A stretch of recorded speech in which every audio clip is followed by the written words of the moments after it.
Nothing gets the blood moving like that awesome music theme and that video. What's going on, everyone? Welcome, Arvanauts. Welcome, everybody, to a somewhat unusual Friday stream. And welcome to day 43 of Expedition from the Mysterious Peaks. We are calling this That Which Remains. I hope everyone is doing well.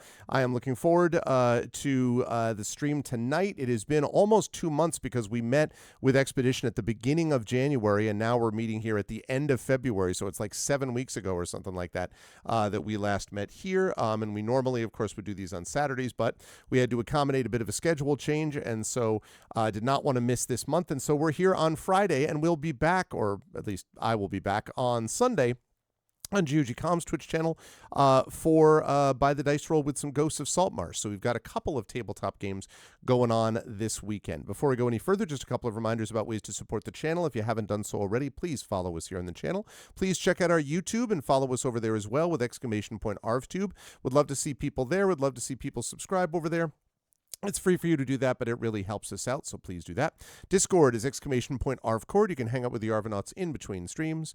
Blue Sky is !ArvSky. Please join us and follow us over there as well. And the website for this, arvaneleron.com. Financially, !ArvShop. That is the merchandise area where you can get stuff that's cool swag for you and also supports the channel. The Patreon is !ArvTreon. Trying to build that back up into triple digits. That's what gives you inspirations to help our tabletop players, and also gives you a bunch of unique stuff that you can't get anywhere else. So please consider supporting us over there. Please consider as well subscribing to the channel. You get those custom sub badges and emotes too here, there, and everywhere across Twitch, and that really helps too. And if you haven't done so already, please consider supporting us with all of those financial things, and also by supporting us on the publishing side. !Icarus, that's my graphic novel from Athos Arts.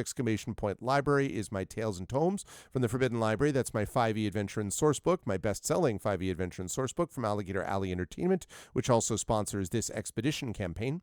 And if you have not already done so, please consider checking out Greyshade. That is my Greyshade IP. Greyshade, Renegade, and Heretic, the Grey Assassin trilogy from Athos Arts, available at that link. Award-winning, critically acclaimed. You can also get the 3 audiobooks of Greyshade, Renegade, and Heretic from our very own Trent Sparks at that link. And you can pre-order the tabletop role-playing game of Greyshade, which is coming out from Alligator Alley again, and from Brandon O'Brien as lead designer very shortly in the next couple of months, so please consider pre-ordering that as well. As always, !BLM, Black Lives Matter, important to affirm and assert the significance and importance of Black lives. !Help Now, the World Health Organization page on suicide prevention, important to reach out to others when you need help and reach out to others when they need help as well. And !Ukraine, UKRAINE, to help the people of Ukraine as they fight back against an illegal and illegitimate war with bravery and courage, and send the message. We'll do so for others in that situation in the future. And please, if you have not already done so, continue to send your thoughts, good wishes, prayers, and so on to the people of Minnesota, and especially Minneapolis, as they continue to battle against federal occupation, and do so, again, with bravery and courage. Solidarity with them and with all those who are continuing to fight this fight, because we are going to win, and that's a matter of all of us working together. Again, we're doing this stream tonight. Probably will not be streaming tomorrow night as I would normally do, but I will be back on Sunday afternoon over on GOG Comms Twitch channel from 2 to 5 p.m. Eastern with By the Dice Roll, back with Ghosts of Saltmarsh again. And then next week, we are into the first week of March, and a lot of stuff going down as we head down spring. By the way, just a note, but as of next week, we'll only be 2 months away from ArvCon. So, get yourselves ready and geared up for the greatest event of the year, as noticed by everybody in the world. But very excited for that. So that's going to be awesome times. Okay. Now I'm going to unmute myself and apologize for anyone that I might have interrupted because I couldn't hear them. And then I'm going to unmute them. And last but certainly not least, I am going to, although I note as I'm about to do that, I almost was thrown off by the cameras, but I successfully managed to get everyone back in order, and so everyone looks great. And I have unmuted them so that they can be heard, and we're ready to go. And last but certainly not least, I'm going to head over to reveal the crew. We are back. Expedition from the Mysterious Peaks is back in the house. I am excited. Back in the house and back underneath the ship, and back battling strange robot things. So it's just another Friday, basically. But it's good to see all these lovely folks here, and I will start with the person at the top left of the screen, and that is one Rhiannon Held. Good to see you, Rhiannon. How's everything with you in your neck of the woods and all that stuff, and whom are you playing this evening? It has been a very daffodil planting sort of weather around here, so that's nice. I've got some in my backyard that I'm finally doing something with. I've had this house for a while, but I'm finally doing something a little bit with the garden. Isn't it like nice. There's still the risk of a freeze, isn't there? Like you could get freezing? No, not really. I mean, yeah. The daffodils, they can take their chances because all the ones them up. all the ones that self not seeded but self bulbed from the last owners are already flowering, some of them. Wow. Okay. Still, I'm like, I'll put some more in. Gotcha. Okay. It's West Coast strong. I get it. It's fine. Yep. All right. Well, when not planting daffodils, who are you playing When not this planting evening? daffodils. So I'm playing Sataria Verbin, half-elf sorcerer, divine soul sorcerer. So lots of healing stuff going on there.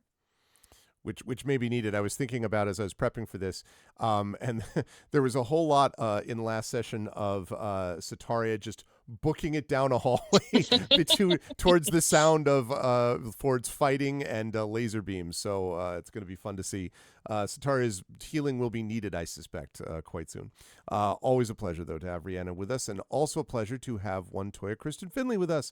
Toya, it's good to see you. We heard in the green room before chat that while Rhiannon is planting daffodils, Toya is avoiding exploding trees because that's in the year of our Lord 2026. That's what we do now. We just I had 9 burst pipes in my house, and Toya had I don't know if it was 9, but burst trees basically in the backyard. So how are you doing? Is cleanup occurring? Are the trees, have they agreed to stop exploding? And who are you playing? Well, the trees exploded the last week of January because we got 2 inches of ice on top of snow. The falling branches knocked down the Xfinity wire, which took about a week and a half to get fixed. And then one of the very large branches perched right on top of a power line. Oh, great. And that was there for about 2.5 weeks until the electric company could come and cut it off. And then another one fell and smashed down the fence. So the dogs could not be in the yard for about 3 weeks, which they absolutely adored. I was going to say, I'm sure they understood. Yes. So that was a lot of fun. So even though the storm was gone, the ramifications of the storm were in the yard.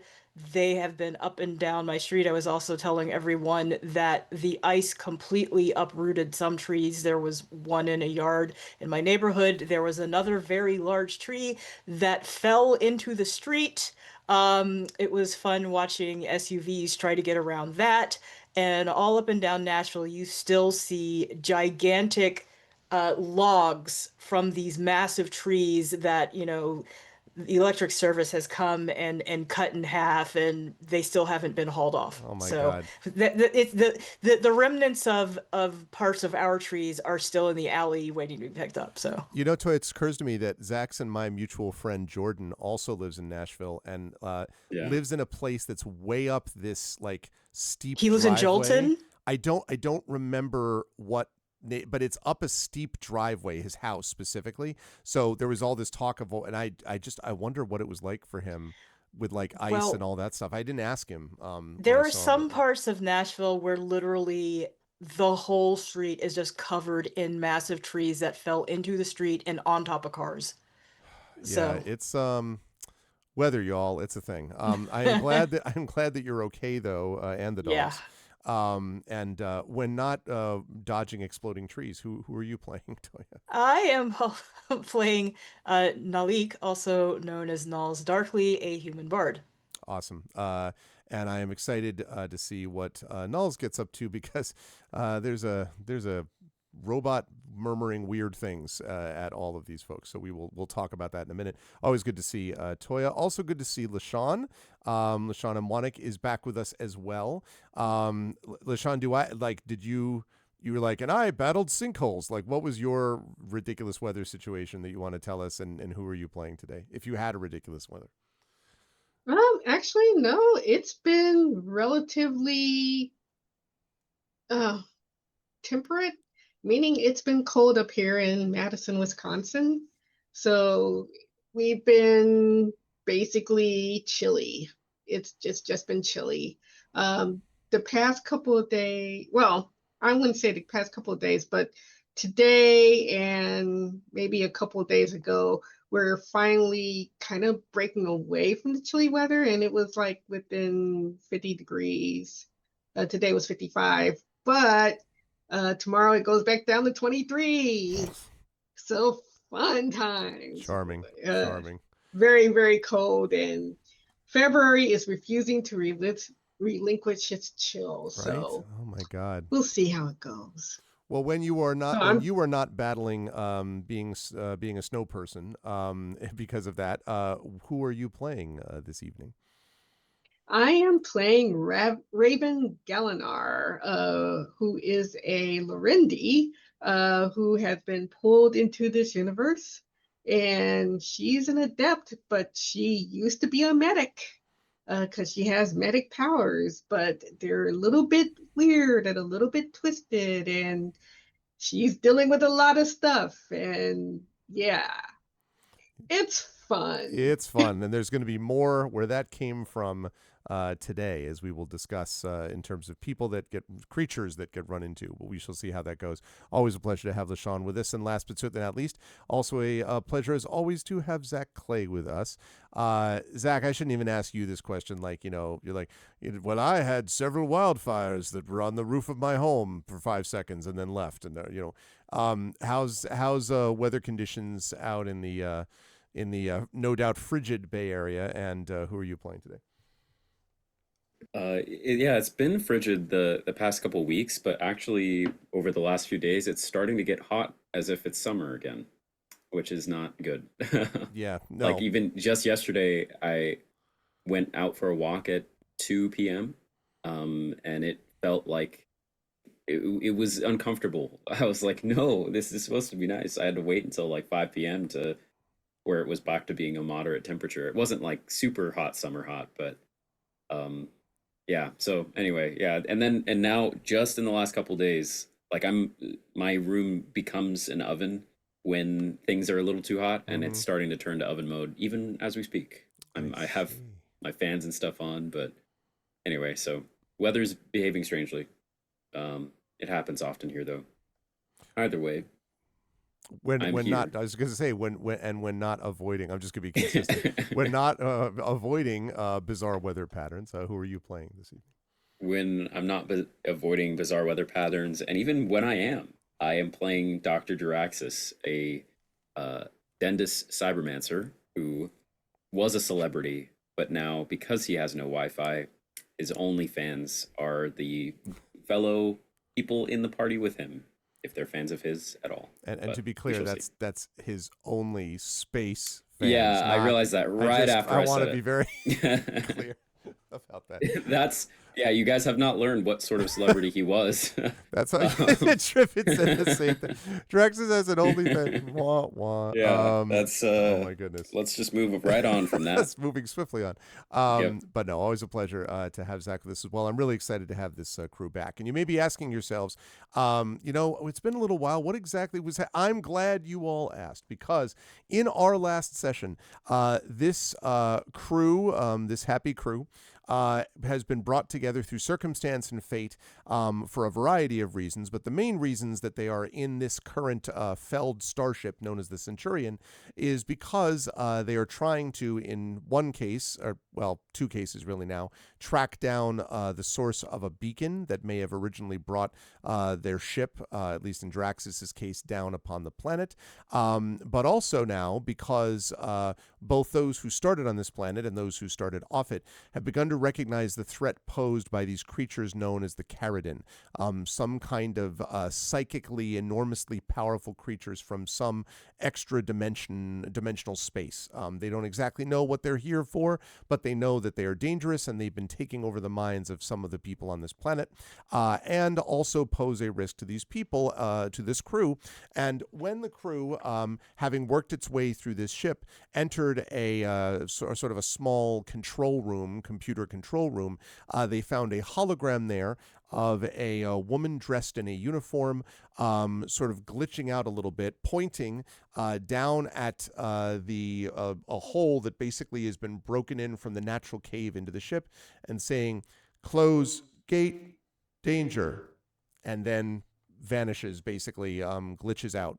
And so Nulls and Raven and Jaraxxus ended up going down that hallway, and eventually discovered down there a powerful creature that looks like this. I've just posted on OBS on the stream.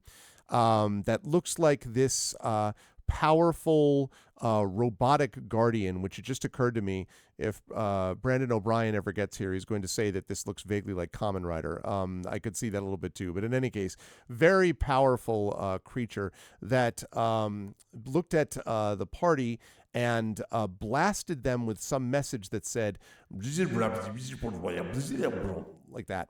And not understanding whatever the hell that just was, that gibberish. The party was nonetheless affected somewhat by this, although I believe that they managed to break free of the various conditions that created. Now they just have to deal with the missile fire and this strong thing like bashing them over and over again. So we are in the middle of a fight as we start up here. I just want to double check quickly on hit point totals. I believe I have Nalik at still 38 out of 38. I don't think you got hit in that fight, Toya, right? Nulls is still normal? I've not. Sataria, you are at 22 out of 22 because you haven't even gotten down there yet. But soon, TM. Jaraxxus is sitting at, I have you at 28 out of 28. I also had you at 8 temp because I don't think you had been hit yet either, Jaraxxus. That's what I have. Then, of course, we have our dire wolf, Gamork. And then at the bottom of the round in terms of initiative, we have Raven, who has decided to act as the tank for the party and has taken so far 15 points of damage and is sitting at 13 out of 28 I have you at.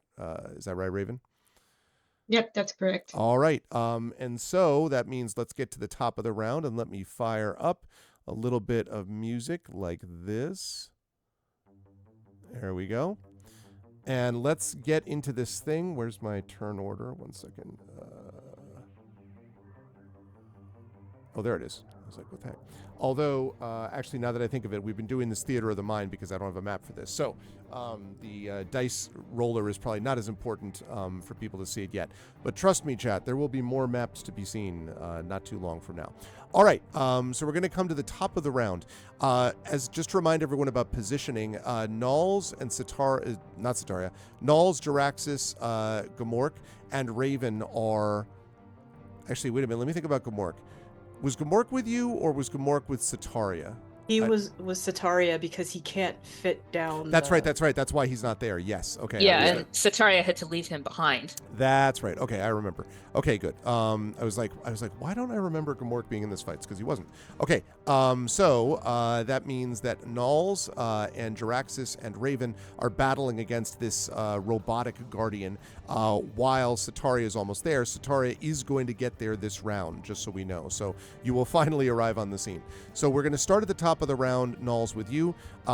This creature has repeatedly fired missiles, keeps doing this weird burp, burp, burp, burp thing. But you have knocked it around a fair bit, Jaraxxus and Raven in particular. What would you like to do, Nulls? I would like to shoot at it with my crossbow of wounding, but I need to make sure that I have a clear shot. I'm not going to hit Right. anyone. I would think in the that way. you do have a clear shot, yes, mostly because of its size. Like, you basically are able to aim above it, unless, Raven and Jaraxxus start, one jumping on the shoulders of the other and swaying back and forth. I think you'll probably be pretty good to be able to hit it. So, yes, I think you have a Okay. shot. All right, let me. Did that show up? Did not show up for me. Let me see. Okay, it said 18. Okay. Hold on a second. Let me go back to there. Ah, yes. An 18, I believe hits. Just give me 1 second. I lost my notes about this guy. Show me the.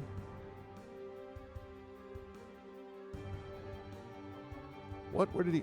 Okay. I will find it. I had him a second ago.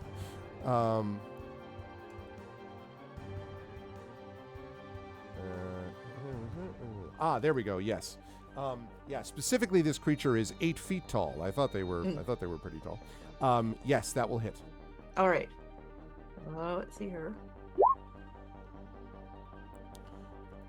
Is that looking like 3 points of piercing damage, if I'm not mistaken? Yes. Okay. That will definitely hit it. Ftunk. And you were using your crossbow of wounding, Correct. which means, what did I tell you the crossbow of wounding does? So it takes 1 necrotic damage for each time you've wounded it, and then it makes a DC 13 Constitution saving throw, ending the effect of all such wounds on itself on a success. Have you hit it before? I don't think so. I don't think so. I think this is the first time. So it's going to take an additional point of damage, and it now has 1 wound. Yeah, because my first roll was a 6. Okay. So yeah. So 1 wound, pending whether or not it makes this roll. Let's see if it does. Let's find out about that.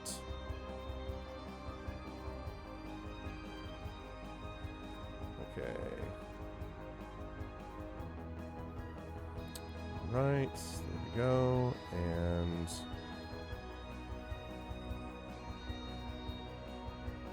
you said a con save? Yes. Okay, DC 13. It Yes. is going to make that. So it will throw. When does it make that con save? Immediately? Okay, so once per turn, when you hit a creature with an attack using this weapon, you can wound the target. At the start of each of the wounded creature's turns, Oh, okay. So let me it wait. takes 1. Okay. So then I will. All right. So then I will. When it goes, I will do that dice roll and the whole bit. And so we'll say it's wounded for the moment. All right. Good stuff, Nulls. Where are you going to move, if anywhere? You just basically are able to jump out, and you can see the picture that I have up is actually fairly accurate. You're more or less firing down a hallway at it. So Okay, I yeah. am going to take cover right behind this arch here. Okay. You can do that. As a reminder, by the way, when Raven hit, I mentioned this at the end of last session, but just as a reminder, when Raven hit the creature with this necrotic damage that Raven you did previous at the very end of our last fight, the runes on the wall, these sort of runes glowed on the walls, and it reminded Nulls quite a bit of the runes that you saw back in Celis, when there were similar sounds, and the sort of look of the runes is very similar also, which may or may not mean Caridin involvement. But in any case, I'm just noting that for your education. Okay, so you take a step back. Sataria, You come screaming down the hallway, and by screaming, I just mean speed, to find your party more or less in the way that I've described them. You see Nulls having fired a shot. You can see Jaraxxus sort of halfway down the hallway, having fired at it several times. And you can also see Raven up close and personal, actually, with this thing. This 8-foot tall robotic creature. Raven looks pretty messed up. Other people look more or less healthy, and the robot itself seems to be sparking a little bit. So that's what you see. Well, let's do something for Raven right off. Okay. So I'm gonna do the meta magic thing where cure wounds rather than touch. It's 30 feet. Love Can it. I get? Okay. Yep. I love it. Wow, 20? Dang. All right. Ooh, cool. That's why I like to. You suddenly feel super healthy, Raven. All right, that's back up to full. Very nice, Sataria.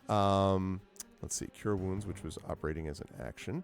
Okay, so you did that. Good stuff with the meta magic. Where do you want to go? You can see now where Nulls has placed herself. So do you want to go over there for protection, or what do you want to do? Yeah. Okay. So Nulls, you see Sataria like duck behind you. And I just say, sup. No, I don't. Okay, Jaraxxus, you were up next. The creature is going to go next based on previous patterns. So I'm going to do what I do best, which is shoot it with a sprite beam. Okay. Shoot it. Let's see. +6, 4d10. I'm wondering. Oh, because each sprite beam is 2d10. Oh no. Okay. I'm looking in the past to see if I cast symbiote mark on it. I don't think I did. So I'm still gonna hold off. I'm just gonna do 2 sprite beams. Classic. Okay. 17th verse is same as the first. Yep, absolutely. Here we go. So, what's that? So that's a 15 to hit. A 15 will hit. Yes. Okay. A second sprite beam for 19 to hit. 19 will miraculously miss. No, just kidding. Yes, that will hit. That would be a funny monster. It's like hits except this one number. I can't get my head around it. Actually, All right. Dragonbane, the new one that I'm playing, a dragon which is a critical hit is a 1, and a demon which is a critical miss is a 20. So they literally reverse. You want to roll low, not high. Anyway, That must be infuriating. it's strange. It's cool but strange. Yeah. Yeah, I like it. I played Perils and Princesses once, and have run it, and that game also works like that. Yeah. 1 is a crit, 20 is. Okay, I'm gonna do my damage now, which is a D10 plus 4 per beam. So I'm gonna do 2d10 plus 8. Wow. 2d10 plus 8. 21 damage. 21. I'm here. I'm Wow. here to deal you it, just man. you like slam it, and it like staggers back from the force of the sprite beam, and it looks directly at you, Jaraxxus, and says, Jaraxxus says, "If I could understand you, I'd still be fighting." Okay. That's all I'm gonna do.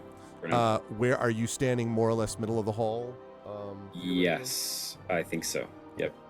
All right, it is the bad guy's turn. Now, at the beginning of this turn, it is going to take 1 necrotic damage, and then is going to attempt to save out of the wound that was given it by Null's crossbow of wounding. Oh, and it's going to critically succeed. This thing's rather strong. So it is going to shrug off the wound. It actually pulls forth the crossbow bolt, and in one hand just snaps it, and then just sort of tosses it to the side, Nulls. Unnecessary flex. And then it decides to deal with the creature that is right in front of it, which happens to be, unfortunately for Raven. The creature attempts to basically slam his metal fist down upon you, Raven. Oh, jeez. And is going to get 3 attacks to do this. Oh my gosh. So let's see. We start with the exciting 10. I don't think that's going to hit. 10? First one is a 10. Oh, 10 no. will not hit you, right? No, it won't hit me. Okay. Then we have a 16. That does hit. Now you have your armor on though, right? I just want to make sure. Yeah. Okay, but it's still Yeah. that still hits. Yeah. Okay, and then the next one is a 15. So a 10, a 16, and a 15. Yes. Both of those hit. Yeah. All right. So let's see. This is probably gonna hurt a little bit. It looks like. All right. Oh dear. Each slam, ow. It does 25 points of damage to you, Raven, as it and you just like stagger under the blow of this slam. 25 points of bludgeoning damage. It is a good thing Sataria arrived on the scene a second ago. I wonder if it's ever frustrating for healers when they're like, "Here you go." Like, I assume this is what happens in WoW, right? Like, you're doing Yep. raids and you're like, "Oh, the bar goes down, the bar goes up." Anyway, yeah, Raven, you do manage to hold your ground in terms of not being knocked over, but it just, just slams into you, and then looks down at you balefully and says, I mean, as balefully as a robot could look, but you know what I mean. All right. It obviously is going to stay where it is. Raven, it is your turn. Now, this has been pretty messed up, this thing, but it also has messed you up quite a bit. So what do you want to do? Oh my gosh. I'm still calculating my hit points. I'm damn. Yep. You're at 3 right now. I'm at 3. 3 hit points. Wow. Oh gosh. Okay. I think you Well. should back away. Jiraxis usually tanks too. He would not Yeah. mind. Yeah. Although, if I recall correctly, the reason why she's up close to begin with is because she was stunned. The robot was doing some sort of sound noise that disoriented her. Yes.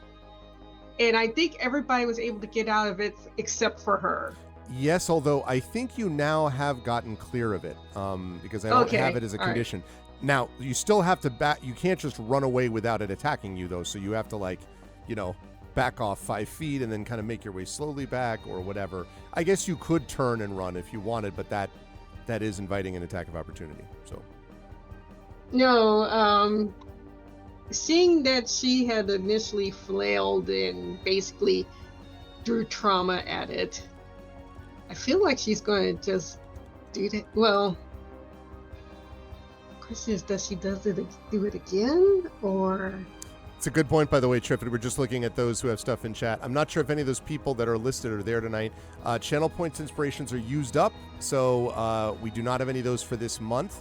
But you could always chat, subscribe at the tier 2 level or support the Patreon at the tier 2 level. Either of those things would be helpful and would give some inspirations to you to help these players along. Also, a reminder that as people come in, this is probably going to be a lower turnout tonight because I don't usually stream on a Friday, so I expect fewer people. But if we get more people in here, I hope we do.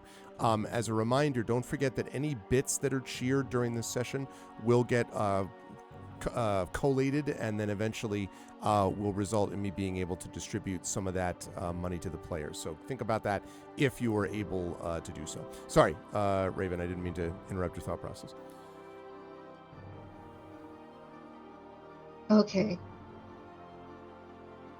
I think I may try. Okay.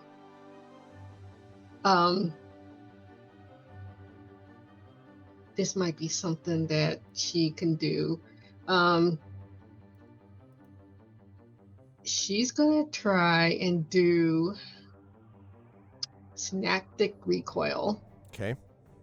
Which should, if it works, it will move away from me. Maybe. Okay. Yeah, if I did that.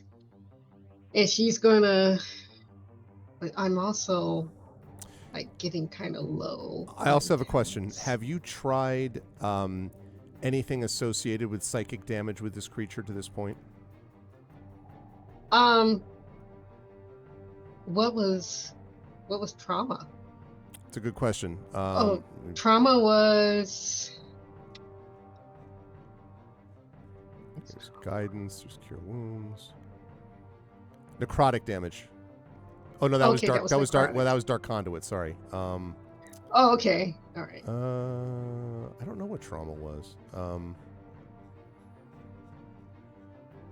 Okay. Anyway, never mind. I was just curious. Okay. So you're thinking about maybe doing synaptic recoil. Maybe. Actually, I have a feeling that we tried psychic and it didn't work. Now that I think about it. Yeah, I think it might have been either Nulls or someone tried it, but it was immune to that kind of damage, psychic damage. I don't have a psychic It weapon. might have been you. So I thought somebody tried it, which is why. Yeah, it may have been me. Yeah. Yeah, it may have been me. Okay, so necrotic. Okay. Ugh. I feel like I should just do trauma again, but that will involve touching it. But I should also get away. Yeah. It's a veritable smorgasbord My- of tough decisions. If Wait, I know what I can do. Okay, all right. I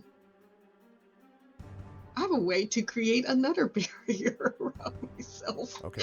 Okay, that's what I'm going to do. I'm just going to do 8 Aegis. That's what I'm going to do. I'm going Okay. to do that and then slowly try to back away. Maybe. So you have resistance against bludgeoning, piercing, slashing, blah blah blah. Receive a +2 bonus to your burst save. Okay. Yeah. So you can, if you want to, you can do that. That is an action. So for your move, you can sort of disengage 5 feet, or you can try to basically move your regular move away from it. If you do that, though, take your move action, then it could get an attack of opportunity. Although, as you just noted, you would have resistance against damage dealt by weapon attacks. That said, though, you are only at 3 hit points, so even resistance, may not be resistant enough. So it's up to you whether you want to do that or just back away 5 feet. I'll just back away 5 feet Okay. and Okay. and activate Aegis. All right. You back away 5 feet. You activate Aegis. Sataria, you can see that your healing came none too soon, and that it's kind of gone again. As we hit the top of the round, Nulls, you are up. This creature is badly hurt. So is your compatriot. What would you like to do? Okay, I've got a question because, Maltz has also noticed the glowing glyphs, and it reminds her of that creature in, I remember it was forest or woods or whatever, but it was like a mushroom or fungal associated creature. Yeah, you talk about the Lady of the Wood where you had like Yes. the pods and everything. Yes, but Yes. this does not. These runes and the colors of them don't look quite like that. Just so you know, they look more like the creatures below the surface in Celis that you saw before, or at least the runes in those hallways that you were walking down.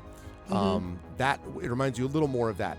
You could still go on with whatever you were imagining, but that was So- what it sort of looked like to you. The thing that's it's like an interconnectedness. That's the Yeah. thing that she's noticing. So with the Lady of the Wood, one thing she did, she started stomping the ground because there's a whole root network underground. Yep. So here's what I want to ask: if Null started stomping, would that be a bonus action, or is it just something she'd be doing? I think it's probably just something she'd be doing unless you're Okay. spending a lot of time, like if you're trying to stomp in a rhythmic way, like like almost like you're dancing. No, I mean like just stomping, because what I would like to do is I would like to shoot again, but also use a bonus action. So I want to make sure that stomping would not be a bonus action. Yeah, no, stomping. I think I would say you can use stomping as part of your movement. I would say. Okay. I know. So stomp. I'm going to do that. First of all, I am going to use my level 3 healing word on Raven. Okay. Okay. All right, 60 feet and healing word. That's 9 points, Raven, looks like. So Okay. up to a hale and hearty 12. Better than 3. And I am going to shoot again with my crossbow of wounding, and I am stomping. And I'm stomping. Now, I should point out, Nonstop has arrived. First of all, hi, Nonstop. And Nonstop does have an inspiration. Someone may need that inspiration. I don't know if the party wants to call for it on this shot or be one of those, like, save it for I'm about to get my head cut off type of thing. You know, like, I don't know. You tell me, Nulls, if you would like Nonstop to inspire you or not for that attack. Well, that is a 7, which is not going to do diddly. It's true. I think Raven is a little bit better for the time being. Okay. I'm in a safe spot for the time being. If everybody is cool with it, I think we hold on to this inspiration Okay. for a bit. So then hold off on it Nonstop, but you may be desperately needed. Yes. All right. Yeah. Sadly, though, that shot misses. Nulls, are you ducking back in? Also, hi, Echo. Are you ducking Yes. back in? Yes. Okay. You duck back into place, which means it's now Sataria's turn. Raven looking a little better. Slightly better. And the robot itself looks Pretty damaged. Not right Pretty at the edge of damaged. death, but it's been beat up quite a bit. Yeah. okay. Well, because I want to get, I'll just do it. My spiritual weapon going, Okay. and then it can continue while I'm doing other healing stuff. Love it. Oh yeah. So 21, as it appears next to it, and I think it can attack. I believe the turn that it arrives, right? I think so. Yeah. So yeah, that will definitely hit. And did I see 11 points? That Yep. of force damage. Yeah, slams into it and sort of staggers against a wall, which is gibberish for "God damn it, spiritual weapon." All right, good stuff, Sataria. What now? Well, so to cast it is an action. So, I'm done. All right, you're gonna stay. Wait, In- is it? I thought it Oh was a no, bonus. it's a bonus. Okay. That's- I thought just moving it was a bonus. Yeah, I was gonna say it's a bonus to move it. I think it probably is a bonus. I don't. I think spiritual weapon is a bonus to cast. Too. Well, so, yeah. it says that. Yeah. And Oh yeah, I see it. Yep. Yeah. So yeah. So you do have an action. okay, I'm gonna do the healing spell trick again, slightly lower level on the spell. Still. All right. Now that one. So you're still doing the meta magic to get it to. Yeah. Okay. So 12. All right. So Raven is back up to 24. See. It's fine. Look at Raven just like absorbs all the damage. You all put her back together. It's all fine. It's no problem. Good stuff, Sataria. Literally did not show up a turn too early. Like no joke. Because Nulls did a good job of that heal, but having, like primary healer in place is really helpful here. All right, good stuff. And then are you staying, Sataria, more or less in the same spot? Yeah. Where you were behind them? Okay. Draxus, you were up next. This creature is pretty hurt, although not destroyed yet, but pretty damaged. Actually, because it just got hit by the spiritual weapon, it's now very hurt now that I think of it. So. Right as it's my turn is when you might hear my dogs barking. But I am going to do it again. Okay. Shoot more sprite beams. And I'm going to make sure to end my turn by barking like a dog. That's And what then- Gamork is doing on the other end of the hallway. Yeah, Like, this is just the echoes of Gamork barking. I'm going to make sure to use my movement to get right up next to the robot. Just as Draxus says, my turn. But I'm going to shoot it from a distance first because I Sounds know good. that I would get disadvantage if I'm in melee otherwise. So I'm basically walking up and shooting it as I'm walking. I love it. 23 to hit. Yep. And 23 to hit. Jeez. Yes, I'm, both will I'm hit. here to do damage, good sir. Oh, not too much damage though. 14 points. 14 of points force. collectively. Yes. You'll be happy to know that after all the other damage it's taken, both of those beams slam into it. It slams against the wall, and then as it drops, sort of slides down the wall, it says, and the creature sparks, and then the light in its eyes dies. It looks like it is destroyed. Yeah. Now, one thing I want to note, though, is that even after it goes down, as you're sort of looking at it and everyone's just sort of going, how's everyone doing? Everyone okay?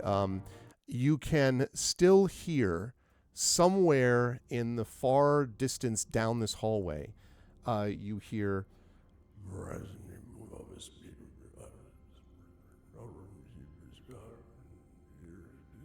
Another one. No, you don't know about that. It feels much more echoey than that. It's almost as if a little bit of it is all around you right now, these sounds. But the creature is destroyed. So, real quick question. So, the room where the hologram was, could we get into it? Yes, you were able to get into the room, and it was the little like sort of cave, natural cave area that opened up into that room, like, or I guess the opposite, the cave opened up into this room that allowed you access to this sort of natural cave. But I want to point out that as you went down this natural cave, by the time you got to the guardian, this creature, it wasn't natural anymore. It looked again like you were back in some sort of metallic hall, technology-based stuff, not natural cave-based stuff. So, so yeah. We interacted with that room, and if I'm remembering correctly, nobody could. There was writing or something, and we couldn't decipher it. That's Is right. That's correct. Okay. Yes. Yep. Hey, Prince Justin.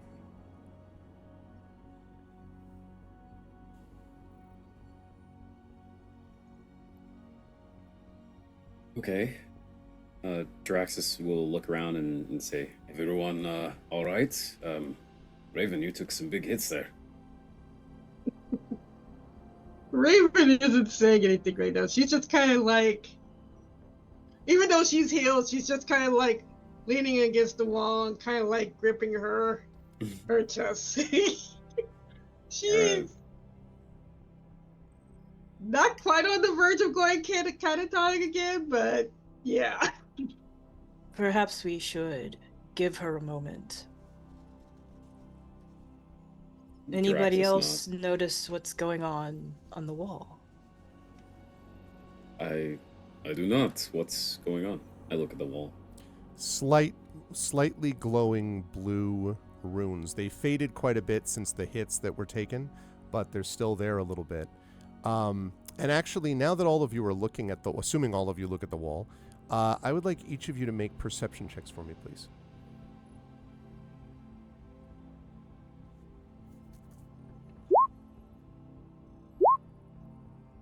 Okay. I got a 6, I got an 8, I got a 14.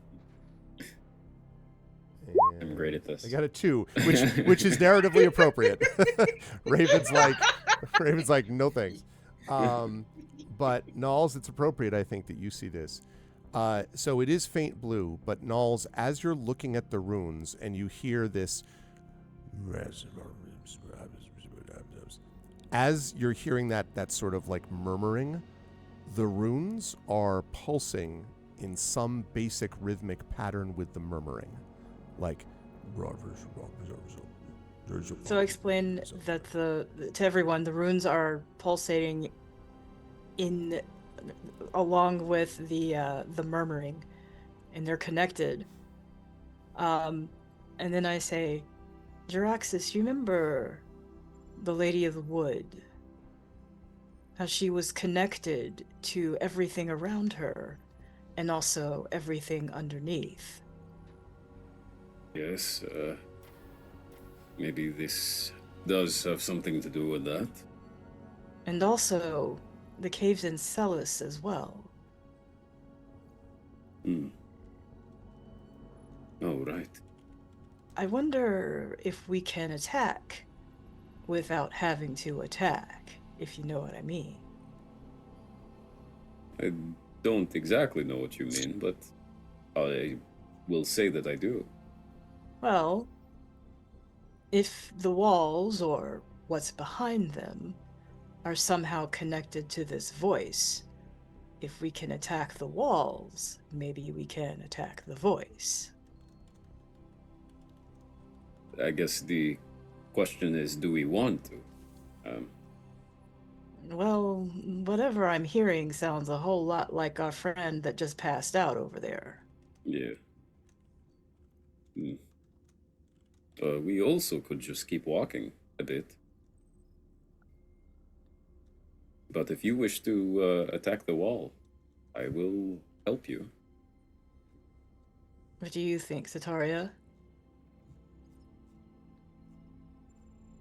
I feel like we should save attacking the wall until we are attacked, and then we can come back here and maybe use that. Because meanwhile, I wish there was some way we could use magic to read it, because I feel like it's asking to be read. Oh, I can try. Draxus will pull out a... Would you like a little guidance first? Always.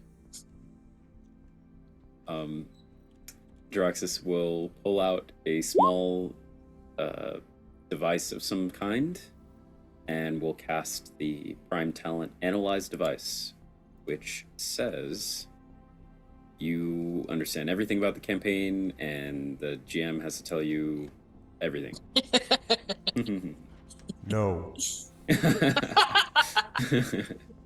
It says you discover all commands, workings, and electronic or mechanical functions of an automaton, construct, device, machine, or vehicle. You gain basic knowledge on how to activate and operate it. You're doing this yeah. on the glowing part of the wall. So the wall is not a device. Okay. And the glowing part of the wall does seem to be sort of infused rather than constructed. But it is not a construct or device. Well, yeah, okay. And Or it's machine. not a machine. Nope. Okay, yeah. Or a vehicle. Or a vehicle. Let's just go through the list. Damn it, yeah. it's a vehicle, yes. Okay, what if I bend down to cast this talent on the dead construct we just defeated? You probably could do that if you cast that. What you would, if you use that talent, what you would discover is that it is a robotic creature.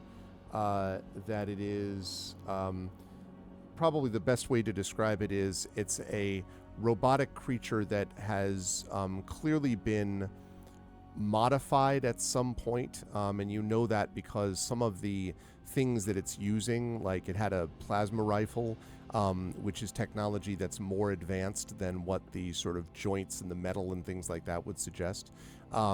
It was clearly and completely an automaton, not an intellect that was somehow entered into the body. It wasn't even an AI. It was operating on some basically programmed pattern, presumably to attack invaders, whatever that meant. As to why it was doing this, there's nothing about the Analyze device that tells you anything about that. And in fact, you don't. There's another thing, Draxus, since you did this Analyze device thing. It doesn't have any voice modulator. It shouldn't be capable of producing sound. Scary. Is someone thinking through it? Maybe. Well, nothing ventured, nothing gained. I say we keep walking. Wait. What? If someone somehow is communicating through it, then they must know we're here. Because they sent it after us. Maybe. The creatures like these are often programmed beforehand, so it may just be repeating an order that was given to it an hour or a millennia ago.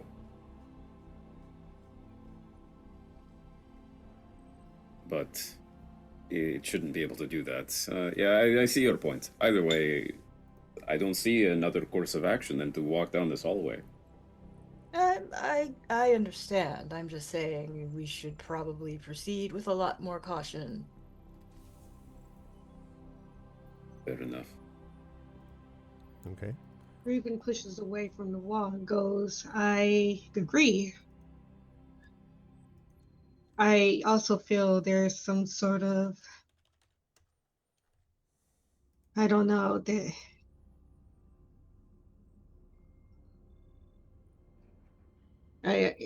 I that wasn't just automated. Whatever that thing was, that was intentional.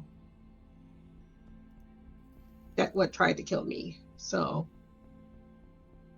I also believe we should be very, very cautious.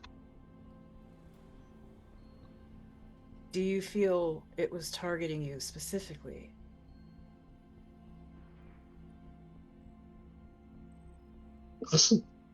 I have no idea.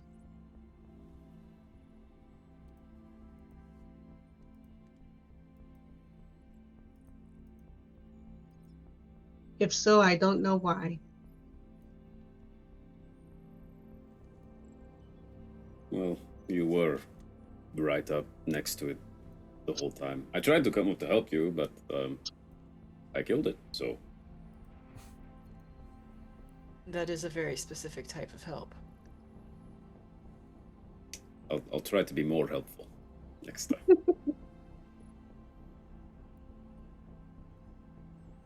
I'll start now.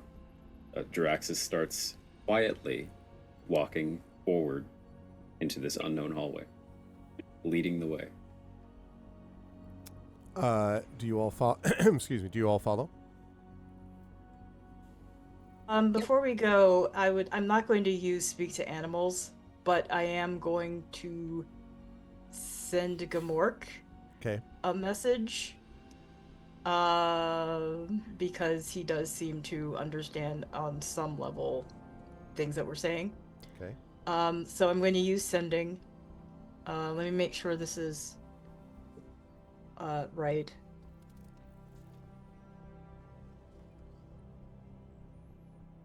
Okay, we were attacked.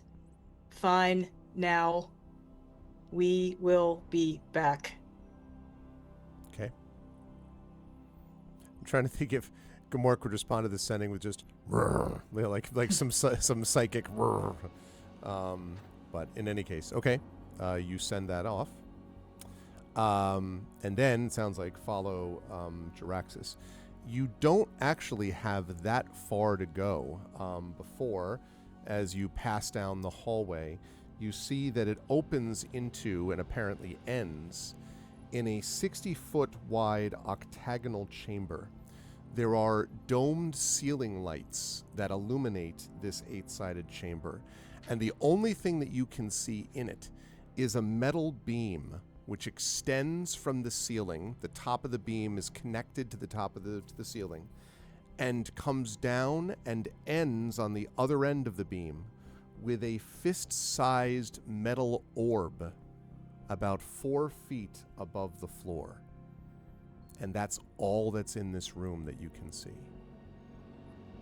The runes that I mentioned, the sort of glowing blue, are still faintly visible around here as well, but they don't all like flow up to the beam or anything. They're just, around. So this metal beam, is this orb that you're describing, is it like levitating? No, it's on one end of the beam.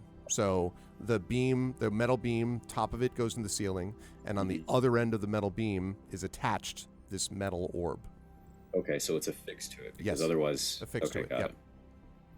Directly in the center of the room. about 4 feet above the floor. Is that orb like glowing, or does it seem to have energy, or? It is not, but well, you can't tell until you get closer to it. I mean, it's not glowing, obviously, but the blue sort of light is all of you can now see enough of the blue light to see it slightly even illuminating the room in this sort of faint blue. Looking, a little bit like, like that. Nice.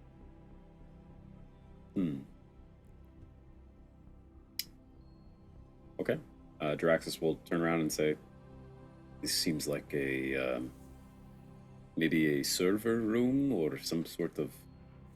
Obviously, that's important." He points at the orb. Well, you are going to have to explain to the ignorant among us what a server is, because I assume it's not bringing us food. It could, if you wish it to, but the server is like the brain of the ship. And, It stores information. Right. I don't know what else this could be.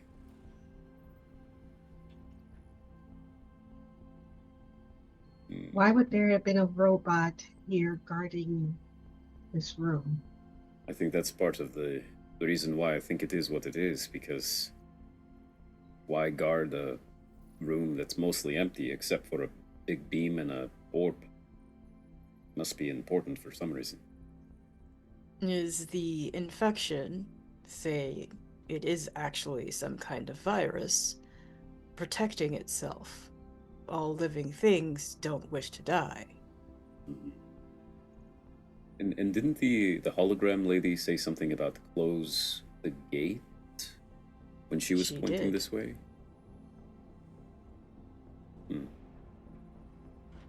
Oh, and then as we've been walking down this hallway too, didn't you say something, EM, about this hallway seeming to be natural stone? Like it's not a part of the ship anymore? It started as natural stone, but now as you've gotten further along, it seems to again be not natural. Definitely metallic, but not the same construction as the ship. Okay. But kind of giving us the conclusion that this was not a part of the ship before it crashed. Right. Like Something has either been this something has been built into the natural cave here, Right. leading from the ship, proper cave, Okay. and then something has been built here as a, I don't want to say man-made, but definitely not a naturally made passageway leading to this room, which is decidedly not crash. naturally made either. Right. This is perhaps the most recent thing that we could see, I think. Draxus will approach it and see if it does anything as he approaches it.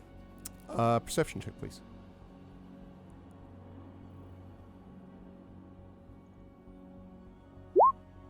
I'm great at those. Is that a 6 that I see? That is a 6. Definitely looks like an orb. You've seen I orbs. don't know what to Can say, I take guys. a It's look an at it? orb. It's just a... Sure, Raven, you can. Go ahead and make that perception check for me too. Yep, you Right. concur. Absolutely an orb. What ways you can know, right? It's just an orb, guys. I don't What are you looking for? know. Like if it lights up or if it does something. I mean, I haven't touched it yet, but I don't know. Do either of you see anything with your special eyes? You also need perception checks from us. I would, and I I would will. say, yeah, you can make regular ones actually, just regular perception I'd- checks. Malik. Not that you need it. Also, one sec, please. Bear with me.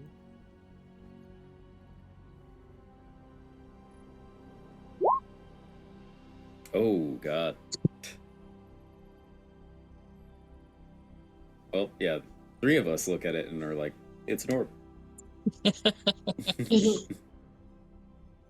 then Malik, you see the truth of the universe. I have no idea what I'm looking at. No truer orb has ever been Orbed. Orbed. Yes. They crashed their ship and they were like, well, now what? Let's go carve an orb in another You look at room. the orb and understand all. Orb. This is a god. Or, I don't know. Orb. Maybe it's a Orb. really, really big lightsaber. Orb. Mm-hmm. Orbs are pretty cool.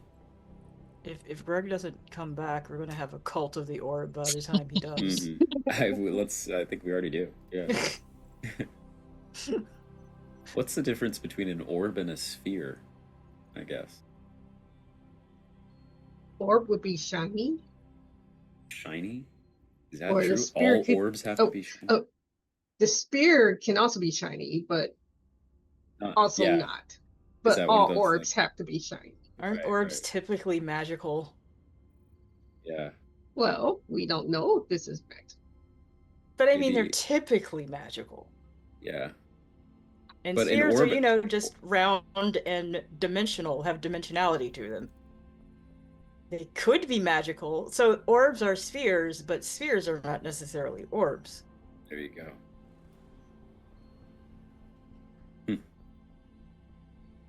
All right. Oh, Triffitt said as that orb Triffitt, yes. spiders. Yeah, orb spiders exist, but I never heard of a spear spider. A sphere. There you spider. go. Rhiannon, do you have any archaeological expertise for us for the difference between orbs and spheres? No. I mean, except in as much as like one doesn't want to get too sort of like flowery in descriptions of things, so you would Oh. go sphere rather than orb, because see. orb is sort of more Sorry. assuming a purpose. We've been debating the difference between orbs and spheres. We've also formed a cult while you Yes, can we have the cult of the Great. orb now. We fell to our knees and started chanting to the orb. go. Orbon. Okay, great. Well, that means you win the game automatically. Like Yes. you are the new leaders of the orb world. Okay, sorry about that. So, what do you? Oh, so what? I'm sorry. Yeah, I saw something. You We saw made something. Perception checks. We all suck except for Alicia. Oh, as per usual, Nulls with the good perception stuff. So Nulls, as Jaraxxus, because you hadn't said that you walked up to it, just that you were looking from a distance, right? Or were you also walking up to it? I was not walking up to it. I wasn't thinking about that, to be honest. It's okay.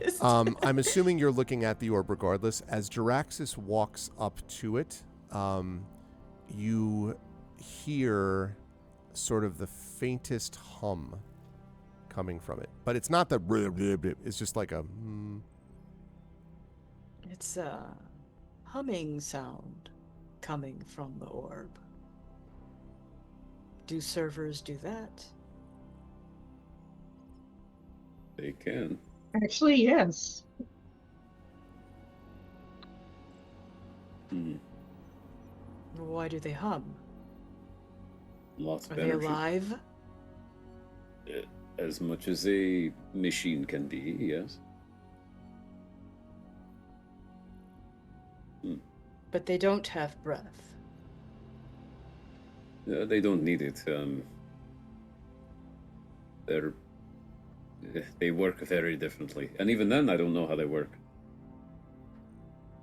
exactly.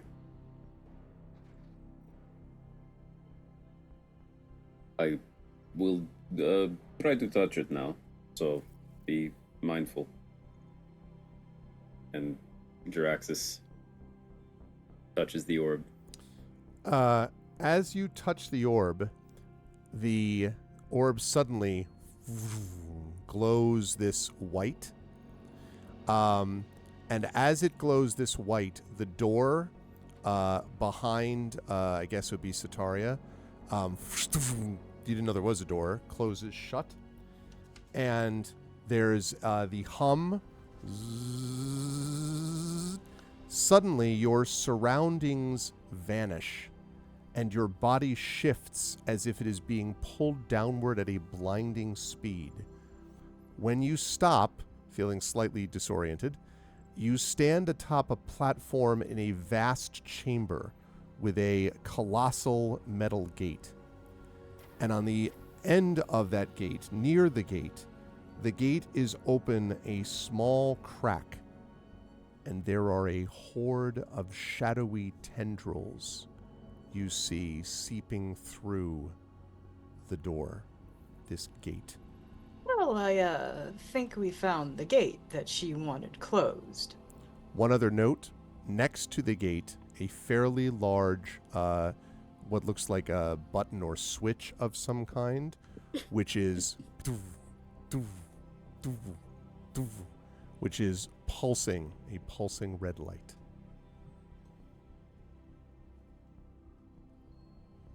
Well, this is horrifying. Yeah, it's not great. How far is the pulsing red button from us? So you're in a chamber that's about 120 by 80 feet, and you are in the middle of that chamber, so you're about 60 feet from the gate.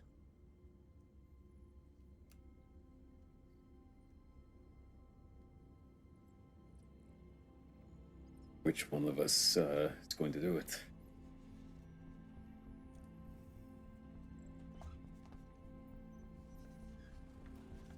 And Draxus says, there's this dentist tradition. I've heard something similar, but you, the first of a group of people to grab their larima, their tentacles, don't have to do a thing. Wait, so it's a button, you said? It's a button? Yes, looks like it. Okay. How far away is it? It's right next to the gate, so the gate is 60 feet away. Button 60 feet away. So could one say shoot a bolt at it and hit it? Be a hell of a shot. Maybe. I'd say maybe, but it would have to be quite a shot. Draxus grabs his beard. Tentacles. Can one guide oneself? I can guide you, although Yeah, it and won't help with an attack. Yeah, I'm not getting any closer to it, but I will attempt to shoot it with a bolt and hit the button. Okay. And now Draxus hold on a puts second, because Hilness just did an inspiration to see who's got one. Hilness and Nonstop. Hilness has arrived now, so Hilness also has an inspiration. Do any of you want? This is just me asking chat in general. Do you want to inspire? Yeah, Hilness says is going to give you an inspiration die for this. Thank you, No, it's a shot. Hilness. Thank you, Hilness. Appreciate it. This seems like a good time for it. Yep. Draxus puts a hand on Nelik's shoulder and says, "Wait, if you miss, you're going to shoot the shadowy tendrils, which may make them angry, and they may wish to attack us." Thanks, Hilness. Well, let's see. Wait, Hit- what about your uncle? Send your uncle to go do it. I don't think Bones can do that though, can He he? touch things. That's like the only thing he can do. He can't attack. He can just, no offense. I mean, he all he does is close. No, I'm doors trying or- to make sure that can actually happen. I mean, yes. You could send him to sort of manifest, try to close something. Are you going to try to shoot it first from a distance? Or are you going to let him do this? Oh, I would send him to try Uncle Bones to try to close it. Okay. Uncle Bones. I was just about to say, I don't know that Raven and Sataria have seen. They have not seen Uncle Bones before. I mean, That nobody could be technically Draxus sees also him. hasn't. That's true. No one's ever actually seen him, but Yeah. but Draxus just randomly is like, your uncle. Like, imagine that. Frick. Yeah, so what I'm going to do, I will send Uncle Bones to close the gate. If he cannot close the gate, then I will try to shoot the button. Okay. So you send Right. Uncle Bones down that way. Blah, blah, blah, blah. Very simple. You're just sort of... Now, it actually says move up to 15 feet each turn. What's the overall range for this? So would the move... 60. Okay, 60. So it would just be like, gotcha. Okay. So, right. So you send it down. I imagine what the rest of you see is Null sort of like concentrating, and then Null's like, you give the order of what? Like, because it does follow simple commands, so... Press the button. Okay. Is the simple command. And so Uncle Bones drifts away. Those of you who, it's invisible, so no one knows what the hell's going on except for Nulls and Traxxas probably. But Nulls, you focus as you see or sense Uncle Bones 15 feet and then 30 feet. And when it gets to 30 feet, flowing out of the open sort of, the slightly ajar gate, you all see this. I'm going to put it on OBS in just a second here. It's a rainbow. Oh, that's great. Sure. It's a kind old woman saying, What kind of woman looks like this? Some cookies. You see Okay. these Oh, dear. red-eyed creatures Oh, God. emerging from the gate, and Oh, lovely. you hear this. Can I make a quick shot now to try to close the gate, even though these have come in? I'll give you one shot to do that. Yeah, Okay. Yeesh. Oh, dear. but you have inspiration, right? Yeah. I Okay. don't know what I hit. Oh, do it again. All There's a right. 9. Yeah. Hey! If there would be a shot to do it. Wow. Okay. Thank you, Hilness. That was a good one, Hilness. That was a good one. All right. Your bolt unerringly strikes the button in the center and compresses. It stops pulsing and just goes solid red. And the gate begins to close as these creatures emerge from it. I would like everybody to roll initiative for me, please. Wow. As the gate Yeah. is closing. Do these shadows seem like the ones that the priestess summoned back in the city? Yes, and in fact, similar to the ones that you all dealt with when Raven and Sataria first appeared on the scene. Mhm. Right. And then what's his name? The Keratin thing? Yes, Little bit. Fizelkus. Mm-hmm. Fizelkus, who was the leader. Okay. Right. Okay, so let's see. Has it been under a minute since the last Been over a minute, I'm bat? afraid. Okay. Yeah, okay. sorry. Oh, Yeah, time advances, too fast. Okay. All My right, so- initiative is really exceptional. I'm sensing press X to doubt. Okay.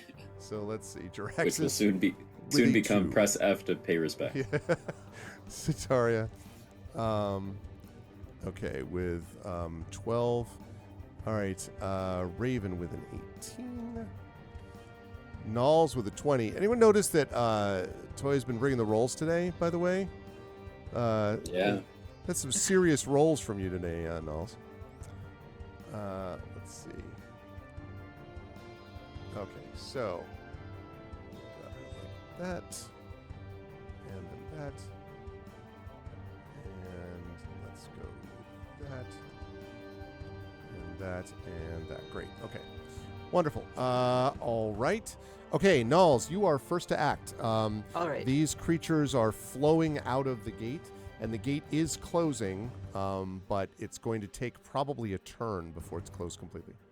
How far away are they from me?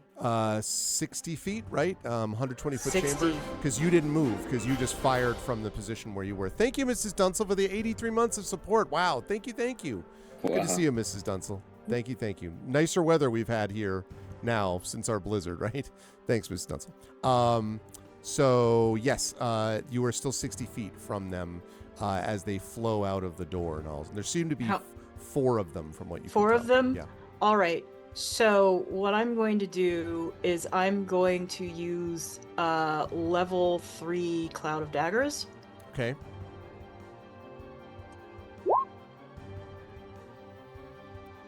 All right, at 60 feet. Area of a cube. Okay, I love it. Okay.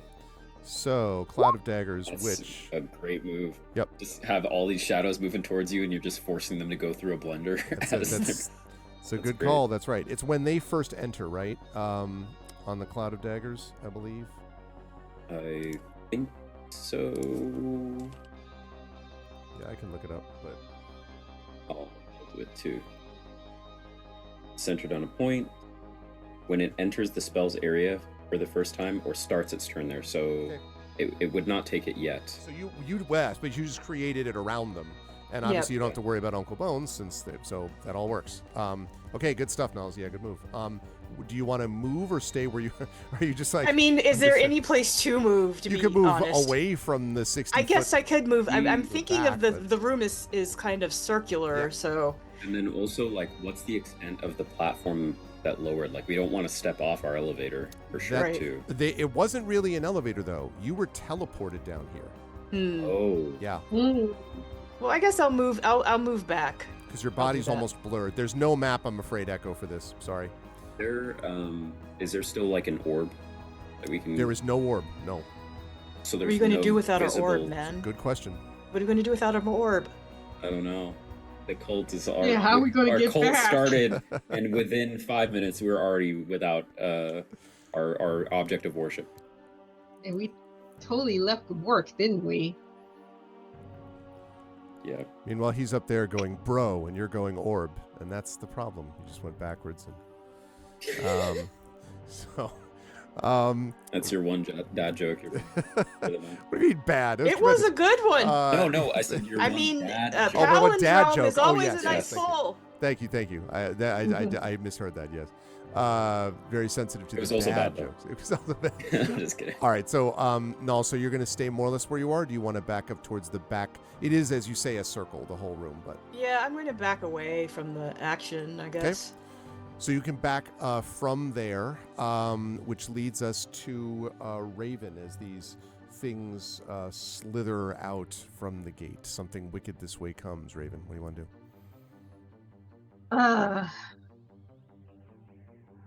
Entered on point within range. Okay. Can I do concussive force? Sure. Sure.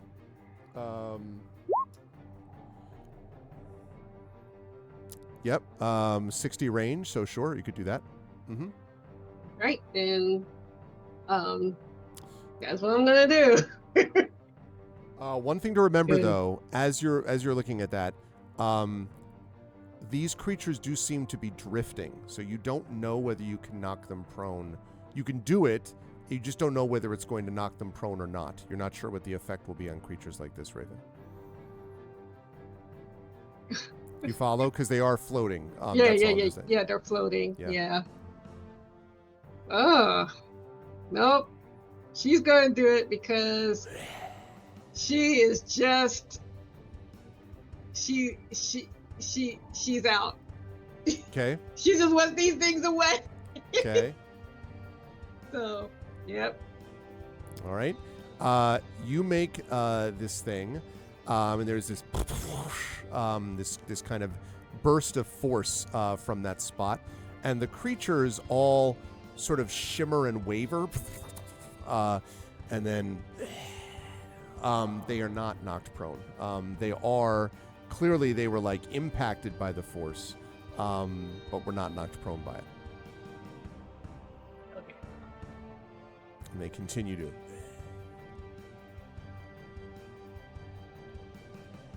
That was fun. Are you are you staying where you are, Raven, or backing up with Nulls? Yeah, I'll back up with dolls. Okay. I'll not put myself in danger this time. Okay. Let's see. Sataria, what about you? You're up next.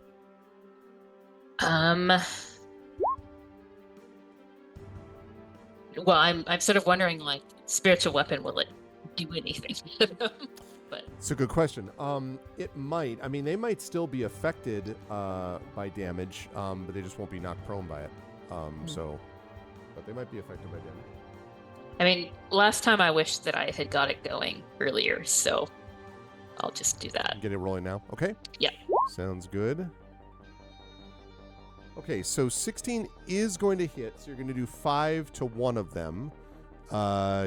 They're all basically in the same area. Sataria, 1, 2, 3, or 4. Which one you want to hit? 1. Okay. All right. Okay. It takes like it clearly is impacted Okay, by your that's good. spiritual weapon. Yes. Although it does not stop and continues to come forward, but yes, it is not affected by it. Are you moving anywhere? Oh yeah. And also, this is a bonus action we talked about. So you still have an action. So The damagey sort of stuff that I can do needs me to be too close. So I am going to back up also. Okay. Until healing is needed. Okay, that sounds good. Well, the good news is that as their turn begins, they begin inside a cloud of daggers. And they are definitely not immune to being hit by clouds of daggers. So, Cloud of daggers. this does. So, is that true that takes? They take 18 points of damage. That was what you rolled to begin with. So they each take that's 18. 18. Yeah. You remember that blender thing we were talking about? Just like there's just like whiffs of smoke by the time that is done. It devastates all of them. They are literally all destroyed as their turn begins. Yeah. Oh! Which is great. It's too bad. And as you cheer, you see another one coming out from behind the door as the doors continue to close. But the cloud is still there. Bastard. it Cloud is not? still there. It's true. Yep. But not on top of it this time. Theoretically, it would have to then come into it next turn. But that said, Jaraxxus, that was a very uneventful turn for them since they were all obliterated. What would you like to do? Jaraxxus goes, yeah! And then, so how many of them were there? And now there's just one? 4, and now there were 4, and yeah, now there's one that just is coming out from the door now. Okay. All right, that changes what I was going to do. I was going to try or do a big area of effect thing, but instead, I'm going to do what I do best, which is load up my my battle focus. A Okay. hologram appears around my arm, and I hold up my hand, and sprawling code and text in the form of sprites shoot out Sprite at it the up. single creature. I will roll to hit once. I feel like Jaraxxus' channel should be sponsored by Sprite. Seems I reasonable. should be. Seems reasonable. Yep, that's an 11 to hit. 11 is not going to hit, I'm afraid. Okay. Luckily, the creature almost goes around it. I shoot another beam for a natural 20. No, 13. 13 will just hit. Okay. Not as good rolls, but I shall deal a d10 plus 4. 7 points of force. Okay, does not destroy it, but does clearly damage it as it hisses at you. Okay. And begins to, as we get to the top of the row. Actually, first I should ask if you're moving anywhere, Jaraxxus. Sorry. The only other thing Jaraxxus would be interested in doing is, I mean, this might end up taking a whole turn, so I wouldn't be able to do it, but I want to look around to see if there's another way out of this place. Okay. Yeah, so I won't give you a perception check there because you had this stuff, but we'll talk about that next turn then. Okay. As you're Otherwise, I'm looking not around. moving. I'm going to stay in the Avengers formation. Seems with my reasonable. friends. Okay, as we come to the top of the round, Nulls, the gate is almost closed, but not quite. It's closing. It looks like it may be closed almost at the end of your turn. Anything you want to do, Nulls, while that's happening? Good night, Hilnis. Thanks for the inspo. How far away is this new one? Same distance, pretty much. About 60 feet, I guess, maybe 55 It's 60 feet. feet away. Yeah. Don't know whether it's going to go through your cloud of daggers or not. It may try to go around it now.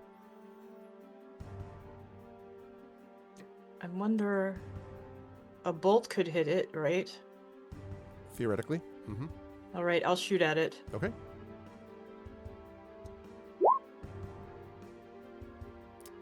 What do we look at? 6. That will not. That is unfortunately not going to work. That disappears into your blender, and there's a lot of wood chips that come flying out. Pretty much that's it. Are you moving anywhere else, Nulls? You had moved back before? Are you I'll move back. a little further? Okay. Yeah. Why As not? we get to the end of your turn, The gate closes shut completely, and there is a wailing sound. And suddenly, the creature that's in the room, the one that was already there, as you look to your horror, you see it begin to grow and then morph and then split. So suddenly one creature becomes enormous and then becomes 4 creatures, 8, 12, and you hear emanating through the room this and suddenly the creatures are no longer shadowy forms, but are hideously real. These horrifically mangled demonic forms, dark, purple, bruised. It looks as if there is ichor bleeding from their mouths as they stalk towards you. Their eyes are fire red, and you can see their footsteps almost burning acid tracks into the floor as they come towards you. And then, as the gate is finally closed, and there's this sound that I mentioned before, from the gate is this wave of dark energy, and as it passes over the creatures, all of them sort of wink out of existence, and the wave of dark energy blasts into all of you. I need you all to make a wisdom saving throw for me, please. I have advantage because of a Dendus species ability. Okay. Advantage on all intelligence, wisdom, and charisma saving All throws. right. Let's see. Raven with the 11. We Nulls might all with be the screwed 7, except for Jaraxxus. Sataria with the 14. And Sorry, yes. 16 for me. So, Jaraxxus, there is a moment where you're standing there, and then all of your companions are hit with this dark energy and are thrown to the floor. The effect of this is that Sataria, Nulls, and Raven, you all gain a level of exhaustion, and you are incapacitated, at least briefly. Jaraxxus, you are not. So you sort of see, as your sort of vision clears, that the gate is closed, the creatures have vanished, the blue light that you saw before is gone, and moving smoothly down from the ceiling is a beam with an orb on it. This back. So now, as you all sort of like, come to, you are. I'm going to sort of mention that. I'm going to list that level of exhaustion, but the room is now clear. Okay, you're gonna have to explain exhaustion to me because I have never experienced this before. I am happy to do so. When you are exhausted, when you have a level of exhaustion, it means that you are going to be at disadvantage for any ability check that you are asked to make. Exhaustion is not fun the more you get exhausted too. The higher levels of exhaustion you start having saving throws be disadvantage, then combat disadvantage, and eventually you become incapacitated because you can't move because you're exhausted.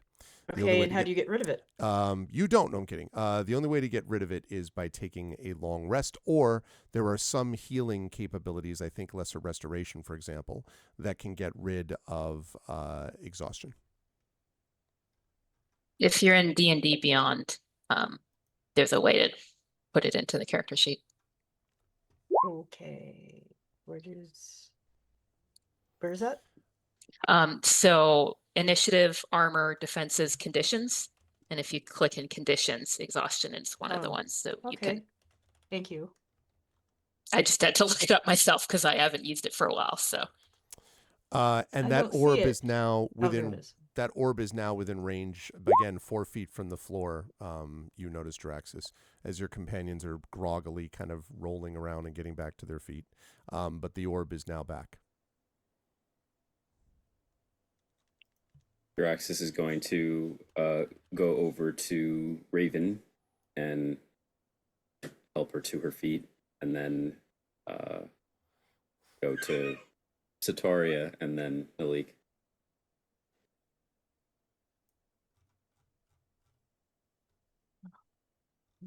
What was that? What? I'm glad we closed the door. Where are we? What That is is- this place?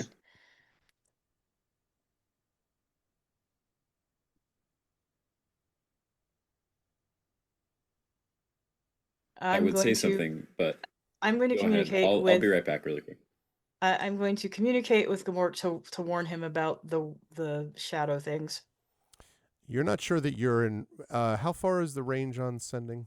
There is no range, it's right? like it's planar. Yeah, It's that's what I thought. existence, planes of existence. You can't reach him. No, I'm not going to terrify you that much. No, that's fair. Yes, that's right. Okay, so you do that. Okay, shadowy things about will strap your strength. Okay. I think I'm ready to go back to the ship now. Where is the ship? I don't know. I think we just touch the orb and call it good. You want to touch that thing again? Yes, it hopefully should bring us back. Or it It's can fair. take us somewhere else. Maybe halfway across the planet. Anywhere but here. Is there anything in this room that can give us some idea of where the orb might send us? Draxus will look at the beam to see, like, is there any writing or on the orb or anything? Go ahead and make investigation check for me, please.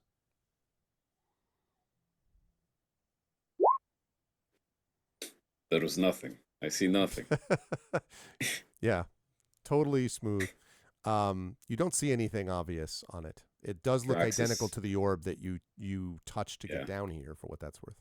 Turns to Nulik and says, "Is in moments like these, we must simply have faith in the orb." Well, I got faith, but I can't say if it's in the orb or not. The orb is a harsh mistress. This is true. But Draxus will look at the gate and say, now that that's closed, I do sort of want to look at it. He looks at the gate, closer. One thing I will say is, those don't seem to be connected to any technology. And then also the way they transformed into creatures, and then that was strange. The question, because you said like when they transformed, they had like acid coming from their feet. So it seemed. Is that still like remnants of that left? Did they burn? You bet. Okay, let's look at that. You bet. Now, I will say that there's not any like obviously dripping acid still there, but you can see the marks where they walked. Yeah. Okay, so can we investigate like Sure. the quote unquote footprints or whatever? Sure. Yeah. Okay. One thing just before you could do your investigation check, I will tell you for free that there are they appear to have 4 clawed sort of toes, basically 3 in front, 1 at the heel, that is somewhat dug into the ground. You can see little marks there. And with that 7, that's about what you see. Yeah, I'm not seeing my rolls in, for some reason they're not showing up here, so I have to like switch over. I Oh, don't okay. see them immediately. Yeah, but you do see those footprints. Draxus is going to approach the gate. Okay. And inspect it for writing or, yeah. Sure, go ahead and make an investigation check for me. The button is still solid red. I shall guide myself Okay. with an enhancement drone. Oh, dear God. Okay, 10. It is definitely a closed gate. No doubt I about come it. back and say, I think we can go. As always, I'm recording most things, so we can always go back and relive this moment whenever we wish. Citaria, does that look like necrotic material or poison, or have you come across anything like it in your own studies? Can I do like a medicine check? Sure, and I realized that I forgot to have Nulls do that ability check at disadvantage, but it didn't matter. You wouldn't have It would gotten it not anyway. matter. But go ahead, Sataria. But you can do a medicine check, but same thing, disadvantage, because you are exhausted. 19's good, Yeah, but disadvantage. it's rolling slow. I thought I was gonna do it. Come on.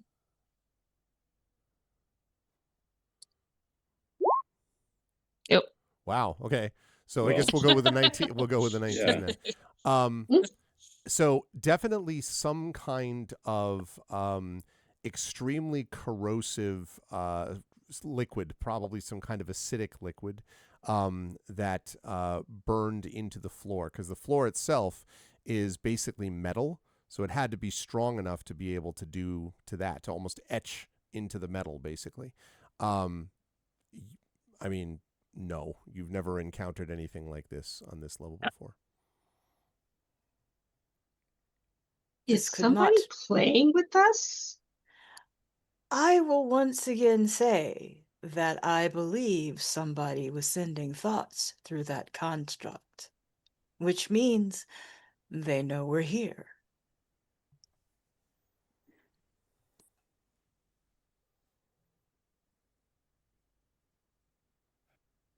Hmm.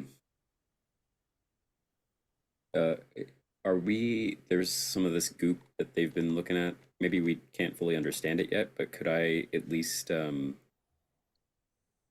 use some sort of like vial to gather up? That's the thing. It's not goop. I mentioned that it was basically just markings, like etchings in the floor from what's left over, but there wasn't like dripping.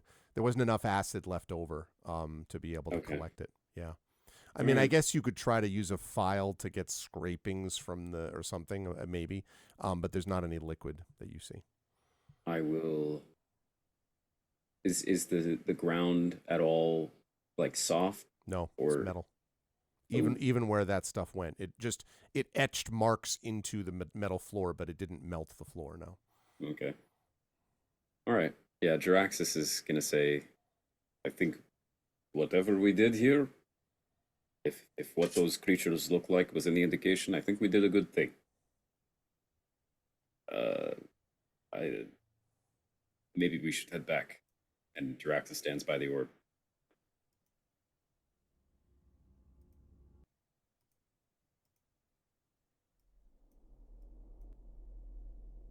I'm all in favor of going back at this point. I'm in favor of going back. I just hope that's where the orb sends us. Whatever. My Okay. faith is in the orb. Raven is grumpy and tired, and she wants to go home. Don't blame her. Yeah. All right, Jaraxxus, you're touching the orb. I will touch the orb. When you do, you have the same sensation you had before, but in reverse. This time you feel like, you're being lifted up, basically. And you find yourselves very swiftly back in the chamber, the smaller chamber where you first encountered this.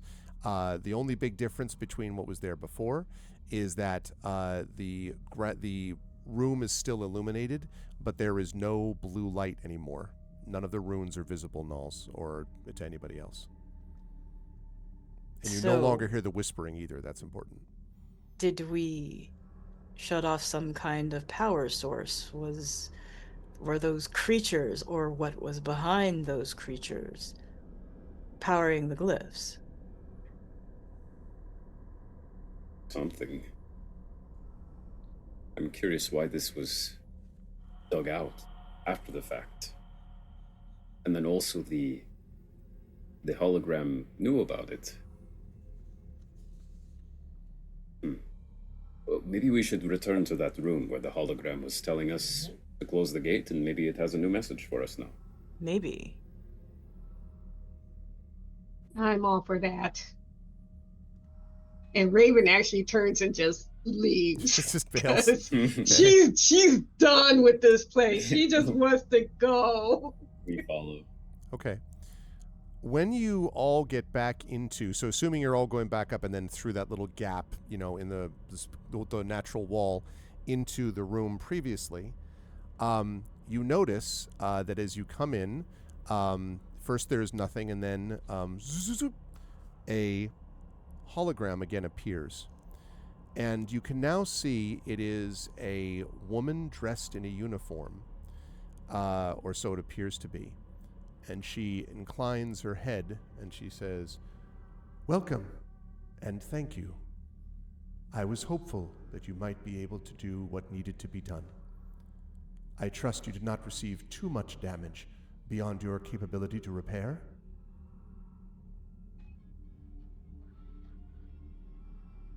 Well, too much damage, I suppose, is relative, but you're very welcome. To whom are we speaking? Ah, yes. I am Elsie. I am a artificial intelligence and companion to Commander Belen Gray of the starship Centurion. But you, of course, are not part of that crew. I was not able to speak to you before, for I was too busy holding back the technological abomination which threatened to overwhelm the Centurion as it has done for the past 425 years. Thank you. It was not always easy to keep it from invading the rest of the ship's systems. Well, Elsie, we are so glad to be speaking to you. Likewise. I am sorry that you went through that difficult period, but as I say, there was little that could be done. I am curious as to why the four of you have come to this place, though. Those who have previously arrived have, from what I could tell with very limited information and time, seemed to be more interested in taking things from the ship. One of them used the phrase stripping it down to the bolts. But you didn't seem to be interested in that, though again, I may not have been as occupied with you as I should have been, since I was busy attempting to avoid complete apocalyptic destruction. Well, before we give you that answer, I'm sure that you are aware that there is a rather large direwolf on board. Could you please let him know that we are all right and we will be with him very shortly? So you see her eyes go slightly almost unfocused for a minute, and then, and I should mention that she is sort of a silverish blue, but not this sort of weird blue of the Keratin, a silverish blue hologram, and you see her eyes go unfocused a little bit, and then, yes, your direwolf, I believe you called it, seems to be, well, content is not the right word. At the moment, he is growling, and when I informed him, of course, in his language, he growled back at me that I should, and I quote, get out of his head. I assume that means that he will remain. He did not seem in any hurry to leave, though. A strange creature. He seems vaguely hostile, though you appear to be taking care of him. Oh, he's quite hostile, and we would not have him any other way, Elsie. You'll get to know him. Very Sort of well. his thing. Go ahead, Draxus, sorry. It's sort of his thing. That's all. Yes. There were those on the ship, in this crew, who were themselves unique personalities. I must remember that as well. The commander often told me that it was my job to learn to understand humanity somewhat better, and I didn't really entirely know what that meant, because humanity seems so little to understand itself. But the commander told me I would figure it out someday. Well, just read us, would you? Well, I have done a bit of that already, but I hate to be intrusive. It is a violation of privacy, and I am led to believe that no creature, human or not, appreciates having its privacy violated.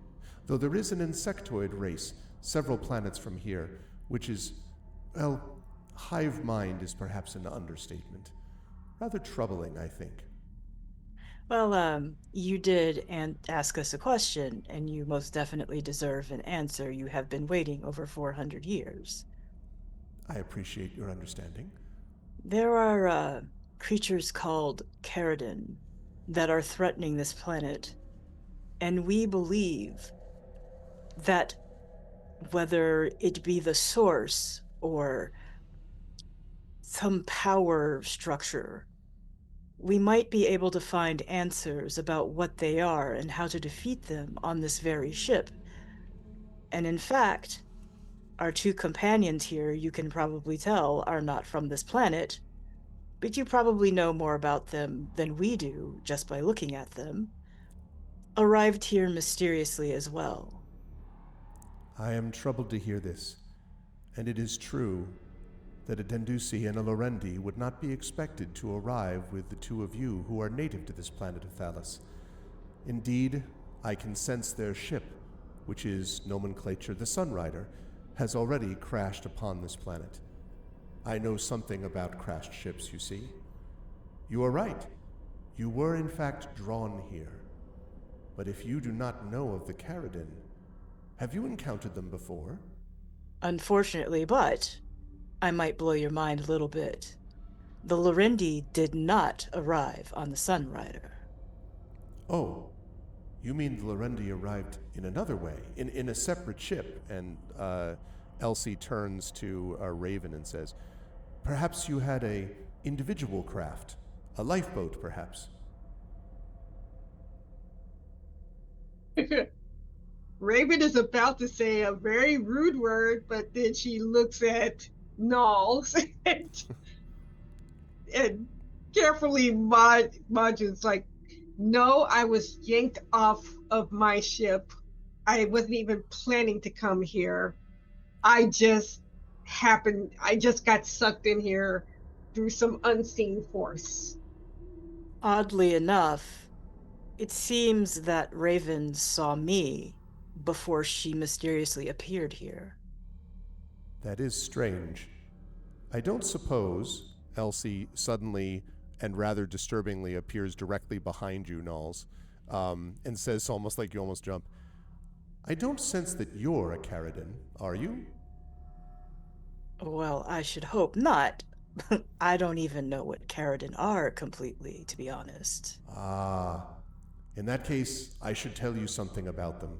I have spent the last 425 years, 3 months and 13 days, also 12 hours, 30 seconds, and 5 milliseconds, trying to keep the Caridin from taking over this entire ship, so I have come to learn them rather well.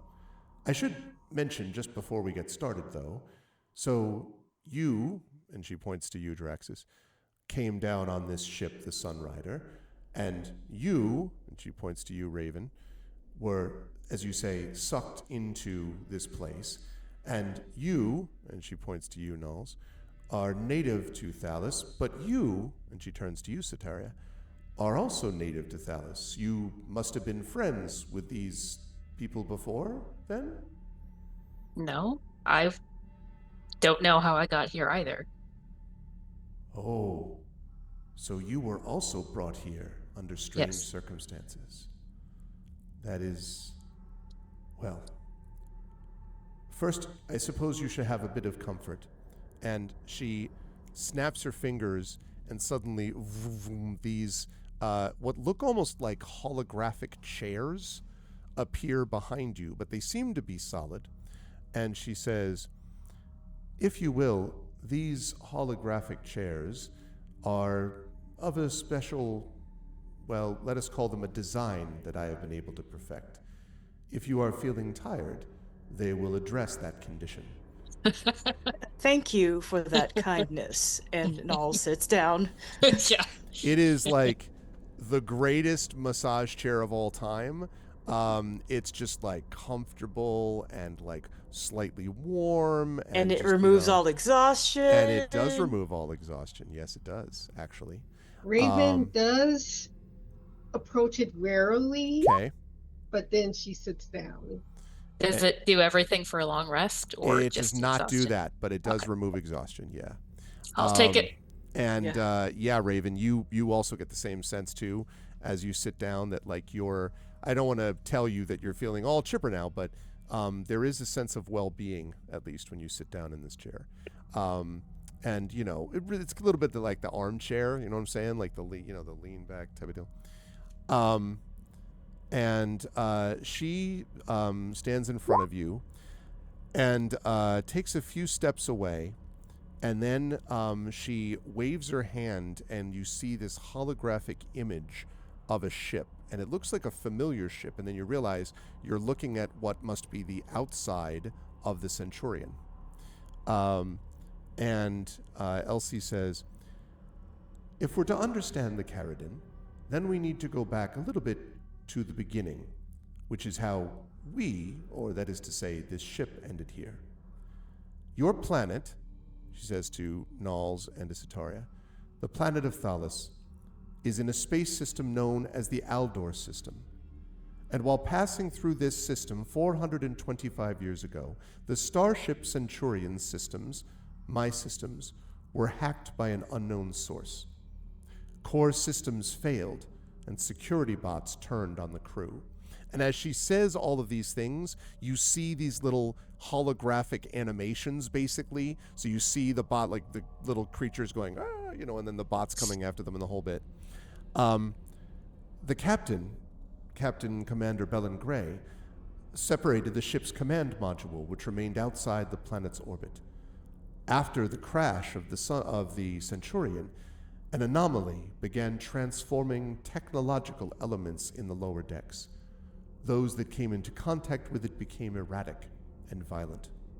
The commander ventured into the data core, where it was discovered that hives of nanotechnology were infesting the ship. I was linked to the central core to shield it from infection, while the commander entered the breach. Some weeks later, I received a data packet from the commander with details of the anomaly's origin. But the commander herself was never seen again. And the ship goes kind of blank for a minute. Over the centuries, 4 centuries to be exact, I have kept the nanotech infestation from consuming the ship while compiling information on the enemy. And I have also been keeping a record of events on the ship since the crash. I was able to make a brief contact with the command module's backup computer, but the system's program viewed me as a threat and locked me out. I can hardly blame it. I would have done the same thing. And then her voice gets a little quiet and she says, command modules are slightly unstable by nature, you know. And she kind of waits and she says, now, this next thing may strike you as somewhat upsetting. I had the sense, and she turns to you, Raven, that you in particular might have been slightly frustrated. I believe, in fact, that you were about to use deeply profane language against me for asking an inappropriately close question. I ask you this only because I am about to explain something of the Caridin, and I do not wish you to be upset. Are you all right for me to proceed?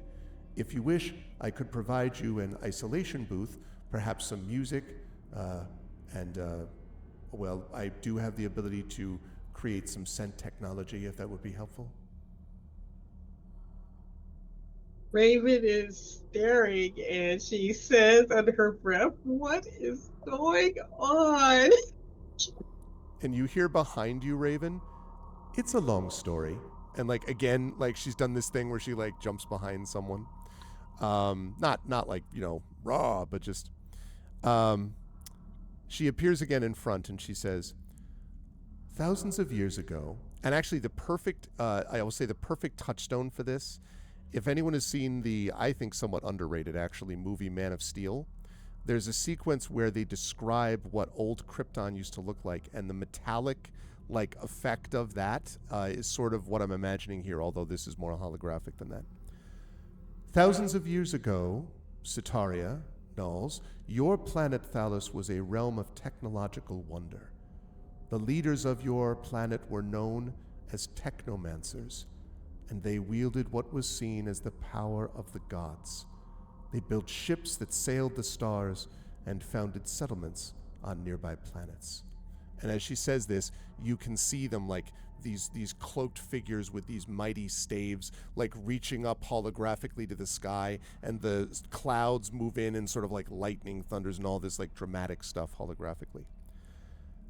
Seeking for the secret to immortality, a faction of technomancers known as the Caridin merged with their own creations. In doing so, their humanity was snuffed out, and they instead became harbingers of destruction for all of Sereth and all of your planet of Thalos. And then she stops for a moment and she says, I apologize if I'm becoming too dramatic. I must admit that I rather enjoy storytelling. It is, well, the commander trained me to be more story-driven, and so I tend to fall into my narratives. Well, you're Sorry. quite good at spinning a tale, and as shocking as the subject matter may be, you are doing it in the most pleasant way possible. Oh, I thank you. I will endeavor to continue to do so, but please let me know. I am, of course, monitoring your heart rates. If they accelerate beyond normal protocols, I will, of course, ask you if you are in any deep distress. Where was I? Oh, after a century of war devastated the land, the Caridin were defeated after the destruction of their capital city, Aoth. Those that survived were sealed within something known as the Convergence, a network of portals once used to traverse between cities. You, just now, have traveled through an element of the Convergence when you went down and, thankfully, closed the gate. The dominion of these creatures was buried beneath the region that you know today as the Ice Dark Mountains. And then the sort of thing, the hologram sort of goes dark, and then you see glowing red eyes in the darkness. But they were all of them deceived. No, I'm kidding. I just made that one up. But the Caridin were never fully destroyed. Their power was such that they were immortal, and they could channel their power through the remnants of their living technology. Knowledge of their existence has faded, but tales of the famed Metal City of the Gods are told in Thalesian myth and legend. And I should say that Sitari and Nulls, you both would have heard of that Metal City, although it's not very commonly spoken about. Nulls and you, who deal quite a bit with this whole legend thing sometimes, would have heard of details of it as well. But the details are all sort of these confused things like the gods created the Metal City, people created the Metal City, and then it vanished and no one knows what happens, and then there was the cataclysm, and so it's all sort of confused. You've never heard it like described in this way basically before. The Caridin needed advanced technology to escape, and they planned this for thousands of years. The Centurion's arrival, my ship, was no accident. The Thalesian natives had discovered the fabricator, which they called the Magitech Forge, and I see from my records that you've already discovered it. The forge required a limited resource to create more powerful tools, but they also discovered the blighted technology that infected the lower decks, through which the Caridin could exert their will. Influenced by the Caridin, Dalrus, a master artificer, and the Emperor's brother, stripped the original forge and combined it with the Caridin's technology to create new forges and expand the Empire. The artificer was soon driven to a state of delusion. He and his followers became zealots, building deadly machines and experiments to summon dark beings from other dimensions. The Empire put a stop to the artificer's experiments. In return, the artificer and his cult had the Emperor assassinated and the seat of the Empire destroyed. What you know is this cataclysm, the backlash from the Celaspire's destruction, corrupted the land and weakened the seals on the Convergence, allowing the Caridin's influence to reach even further. For hundreds of years, the planets move away from magic. The feeling that magic had created their problems in the first place, or at least the technology had, was all the influence of the Caridin. Eventually, every group on Thalos will kill off every other. It is the logic of Caridin dominance. Aside from Celis, every veiled realm was created from the remnants of Magitech, the technology of the Caridin, and this puts all of you at risk. Sealing off the convergence gate here brings safety to Celis, but the same cannot be said for other realms. You may have already discovered that there are those whose minds are not their own. That is the influence of the Caridin. A sign of the weakest points is where the Caridin manifest in the physical world. When they do, they appear as shadow creatures, but their true forms are far more terrifying. I hope you never have cause to see them. And she kind of shakes her head. Might be a bit too late for that. And so she kind of pauses and she says, "So, the Caridin are indeed a threat. I don't know how far they've reached into the world beyond. I was too busy trying to preserve the ship. But if what happened to the Centurion is any guide, then Thalos will not be able to stand against them. Eventually, the Caridin must win. Unless they can be prevented from escaping the convergence. And, at the same time, if the Magitech Forge can be fully repaired, I may be able to help some of you," and she looks at Raven and Jaraxxus, "repair the Sunrider and return home. Find the parts of the Magitech Forge, and you will be capable of repairing the Sunrider, and perhaps trapping the Caridin permanently within the convergence. If you do not," and she sort of shakes her head and then looks up at the holographic picture of the of the Centurion, which she has put back up there, and then she just watches as it just sort of disintegrates. And she says, "That fate awaits all of you."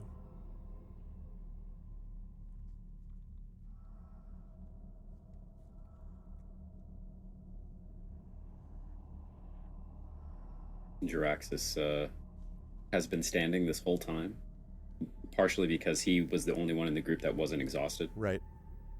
And now he finally sits and he says, "This is why we came here." Oh. And he just sort of slumps back in the chair. Which receives relieved. Yeah. And doesn't say anything else. The access points to the portals in the convergence. Do you know where they are? And she sort of nods, and she has this sort of generally pleasant expression all the time when she talks, but she doesn't grin. But every so often she gets a little like a slight, almost you'd almost say smug in a way, and she's like, "I have been able to gather some information about it. There are 3 components that were needed to rebuild the forge, if it is to function as it once did: a control unit, a data unit, and a reactor core. And according to my data, the forge's control unit was moved to Dalris's first laboratory, a tower in the region known as the Moonstar Mount. Now, Sataria, you will have heard of the Moonstar Mount and so on, because it was at one point considered to be a place of great learning. You also, though, know that it is part of a city, the city of Arkendis, which was eventually destroyed in this cataclysmic event." And so she says, "Moonstar Mount is the site of a convergence gate. If you were to visit that area, which my records say is called Avosaria, you could stop the Caridin's plans there and recover the Forge's control unit. Unfortunately, I don't know about the data unit or the reactor core, but it is, as I believe the commander used to call it, a lead." Jaraxxus nods and says, "And these parts we would return here? This is the room with the other... There was another AI that was speaking to us. Is it that?" Yes. That is let us call it a fork off of my original programming. That AI is limited in what it can provide, but it is capable of understanding basic commands and giving very limited information. I, on the other hand, am considerably more complex. That fabricator has helped us already. A good bit, actually. I would believe it, and that is only a fraction of its power. Now, we need sources to improve upon our own abilities and weapons. Do you know where we can find more of those? And she says, if you mean sources of power, then yes. I believe what you would call, and she says this to you, Raven and Jaraxxus, Sorium. There may be elements of that, trace elements in some of these spots as well. I have not yet been able to determine what the connection is between Sorium and the Caridin. I don't believe that the Caridin created that energy source. But in any case, there are places where some of that might be found, and if so, that could be used to power the forge in this way. Fortunately, there is no reason for you to go on your own. And she kind of steps to the side, and then she lifts her hand, and suddenly you see kind of glowing and then spinning what is definitely not a hologram. It's a circular device, essentially, and it looks like a ring or maybe like an earring, something like that. And she says, "This is a compliment band, and it is evident that you will need some guidance, while I require some information. Therefore, I would like to come with you, if you will have me. I would, or at least a portion of me, will be in this compliment band. You may wear it on your person, and if you do, you can be in communication with me." Well, I was going to ask you to come along. Excellent. It seems we are thinking in the same way. Perhaps this is what happens when one faces imminent death. I'm curious, were you fighting for your existence for the last 4¼ centuries?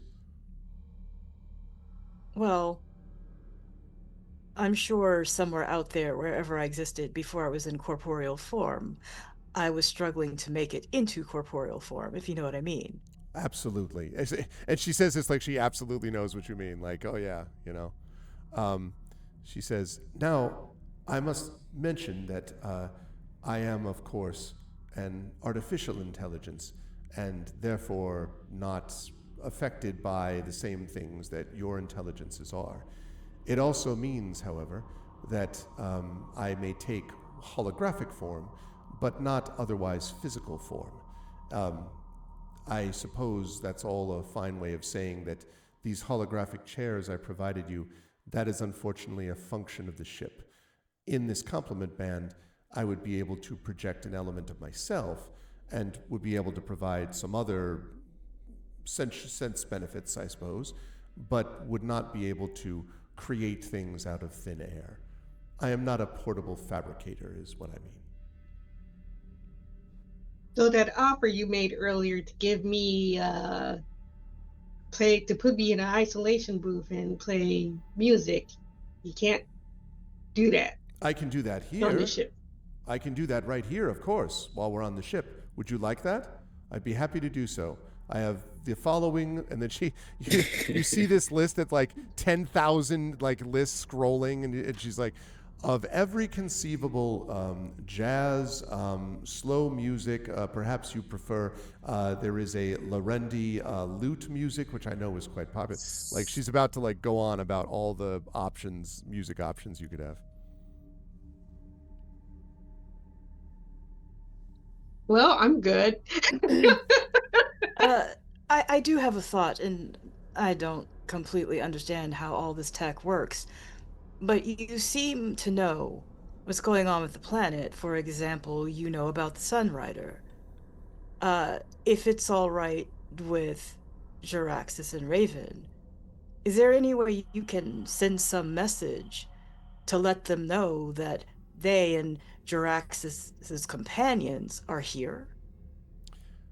And she stops, and again her eyes get a little bit unfocused again, and then she says, well, I don't know if I can send a message out. Most of what I've been doing is gathering information in. And frankly, part of that was using, well, some of the technological corruption to get the information that I needed. Now that that corruption is gone, for which I am most grateful, it does mean that my outside sources are disconnected. This is one reason why I was hoping you would agree to have me along. It means that I would be able to be, well, the commander would say go mobile, I think, and that would allow me to connect with people out there. If you are able to bring me to various interface terminals or some kind of remote server, I imagine that I could send a message to the Sunrider. But as it is, my information is only one way. I knew that it had crashed because there was, well, they used to call it chatter on the networks about its collapse. And it is clear to me that what brought the Sunrider here is the same thing that brought my own ship, the Centurion, down 4 centuries earlier.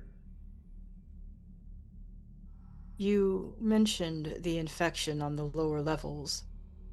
Is there anything that we need down there that would be useful? Well, there are probably bits of information that you would find here and there, although now that you've found me, you have most of the information that would be available. I don't know if you had any luck, it seems that you did, from what I can tell, finding any of the security cards, but the cards provided access to certain portions of the ship. Now that I am with you, of course, you no longer need worry about a security card, or, frankly, any of the security bots. I can now override them at will, and in fact, I already have. If Well, any of thank the you bots for that. attacked you, I apologize on behalf of them for their behavior, but they were themselves corrupted by the Caridin. Good to know, because we could never find that blasted blue card. Ah, yes. That was one of the ones that the commander herself used to feel was difficult when one needed to find it. She said she was always misplacing it. What is the blue room anyway? Oh, that is if you mean the one that is on the officer's deck, that simply leads to an area that would have shut off all of the security protocols, thus deactivating any security robots. Hopefully you didn't run into any. Let's just say that We we did. handled it. Yes. I have noticed that there are fewer than there were before in inventory. Well, I certainly understand. They are zealous, I suppose. Or they were before you destroyed them. I hope they weren't your friends. I, as an artificial intelligence, think of myself as only friendly with those with whom I have direct contact. The security robots were on their own systems and protocols. And to be frank, they are not the interesting conversationalists that non-artificial intelligent creatures are. When one wishes to chat, one shouldn't do it with the GPT. The more you know, Rainbow. Okay, sorry. I also had a thought. You speak Gamorre's language. I do. Or at least, So, I speak it at him. He mostly growls at me. well, you would be a perfect translator then. I would be happy to translate for him, although, you say he's your companion. He does seem extraordinarily furious all the time. Are you sure that you wish to, well, I mean, you can bring him with you, but do you want to know what he's saying? It's Well, rather pointed. something abused his body and the members of his pack. The same Magitech, probably the cult that you were telling us about. And he wants his revenge. He's the only one remaining, so he has a lot to be furious about. Ah, yes. And at this, Raven lifts her head and looks at Knowles, frowning. The commander did always believe in righteous anger. I understand. I will endeavor to consider that. Yes, if it would be helpful for him to have me translate, I would be happy to do so. In fact, I am conversant in many languages. I will be able to, through this band, and she points out the ring, communicate telepathically with whoever wears it. I can see with your senses, but also you could use my passive perception, mechanically, my perception if you wished. I can project a hologram of myself in an unoccupied space within 30 feet of you, and when projected this way, I am visible to everyone else. I will have the ability to see heat signatures in the dark. Also, I am immune to all forms of damage. If I am ever lost, if the complement band here is lost or separated from the character, the last user always knows the general location where it exists. So I'm guessing we can't fabricate another one. Another one of these bands? No, I am afraid that that is somewhat lost to time, though I have considered what it would be like to put this together. There's a fascinating ancient Terran novel called Frankenstein, and I have heard that the risk of putting together a companion, at least according to what the humans wrote in that book, well, it's not something you want to play with. There's something about not wanting to play God, though I don't fully understand the reference. Well, you've been dealing with that the past 400 years, it seems. Yes, it has been slightly disconcerting. I'm glad not to have to do it.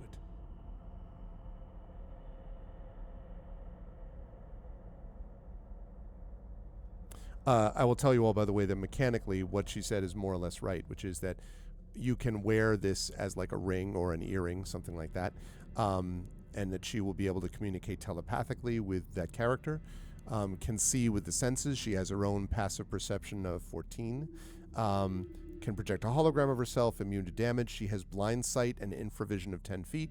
She is immune to all forms of damage, and her name is Ellsee. Elsie.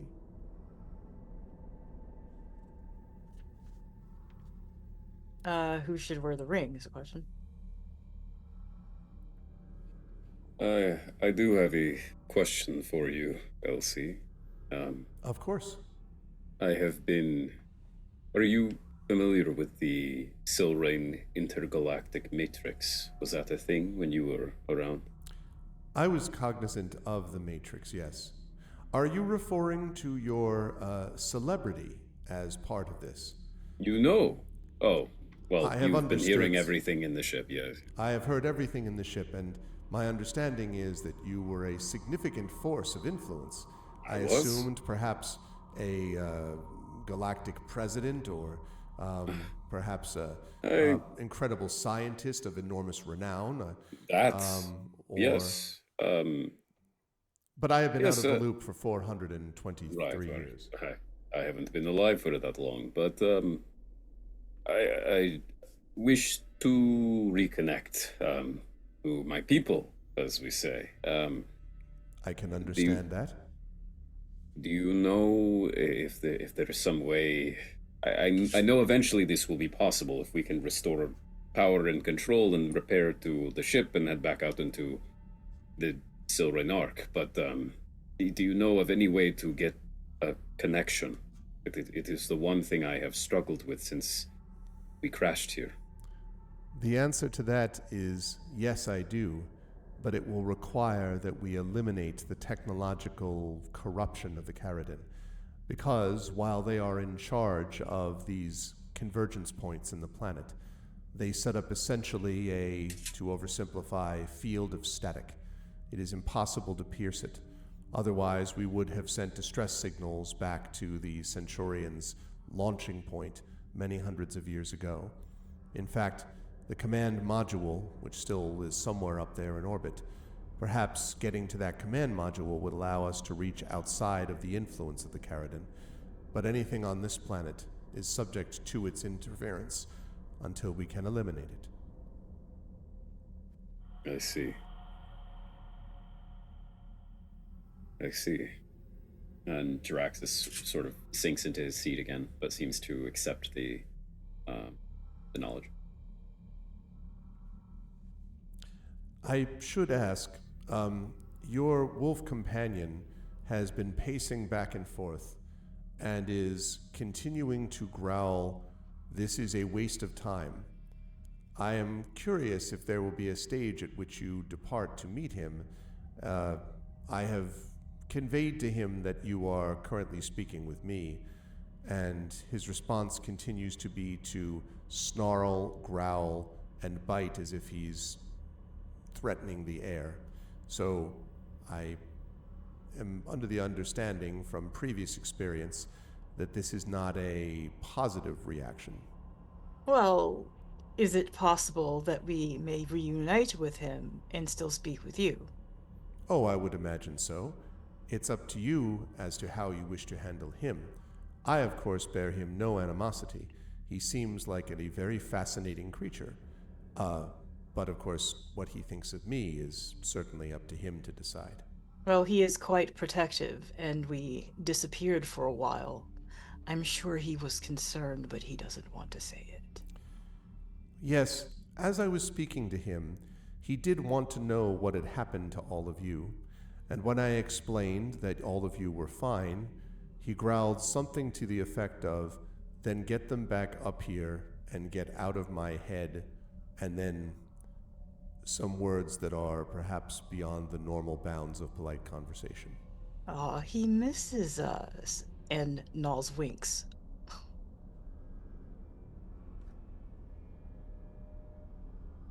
Nice, Shadow. All right, I guess we take the band and head back up, and that's... Who's going to wear it, though? I don't know. I'm not sure it matters other than just the technicality of who has it, but...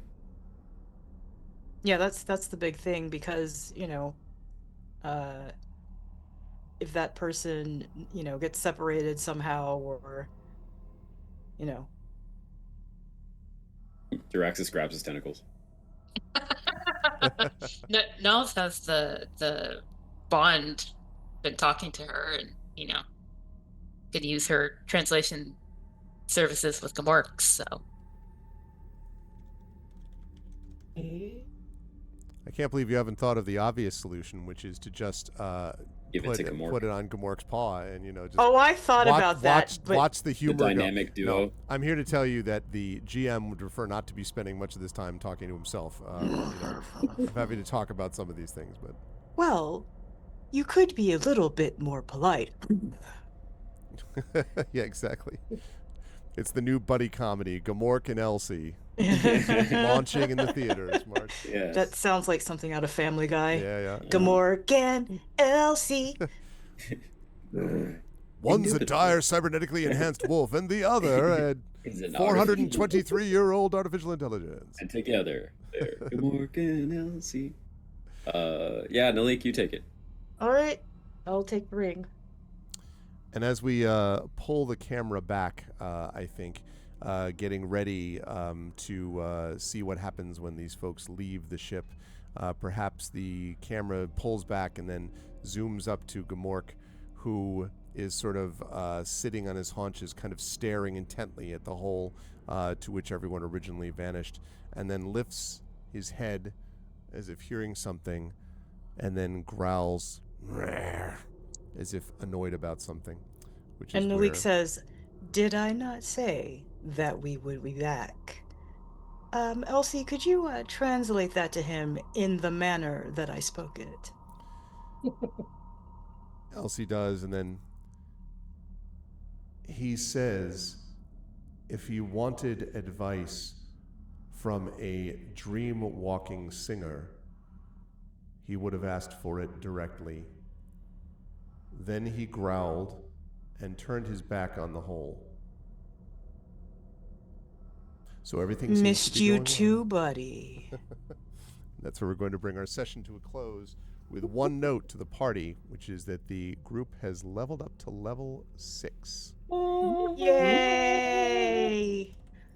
So, we have ourselves a newish NPC, and now you've got yourself, along with this motley crew, the 4 of you, plus a cybernetically enhanced dire wolf and a highly advanced artificial intelligence. So, and you've also found out, oh God, the Keratin are really bad. So, like you already didn't know that. So it is going to be very fun to see how this stuff all breaks down. So I do want to mention just one quick note to the players, which is before our next session, if you could be looking into what that level up would be like for you, that would be lovely. So we can have you all ready to go for level 6. And at the beginning of the session next time, we will start with you leaving the Centurion and doing any like wrap-up stuff we need to do there, and then moving on to the next stage of this, which incidentally is called, and I quote, a chaotic convergence. That is the next chapter. So, Well, sure. I see. it was fun times though. I really good work from everybody. There were obviously a couple of hairy fights here, and just this sort of sense of dread. And we've been playing this campaign a while now. Just understanding some of like the impact of what these things are. If you think how far you've ventured across the planet so far, even those of you who are, in the case of Sataria and Raven, newer to the campaign, there's been a lot that's going on here, and now you've got a sense of more of it, at least this way too. To set up as many convos between the AI and Gamork as possible, yeah, we have to have a lot of buddy comedy stuff for every situation.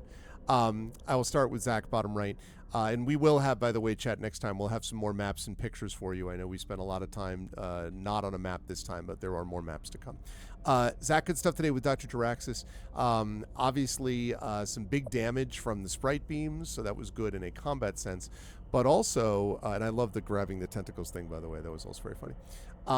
But also trying to figure out the impact of what this all means. I was thinking about how, like, adventurers in this situation are always like put in positions way over their heads, right? And it's about having to figure out what they're going to do with some knowledge of their own position in the universe, but not with like, oh yeah, and then I'll fix this, solve this, and do the other thing. Like, there are limitations to what you can do.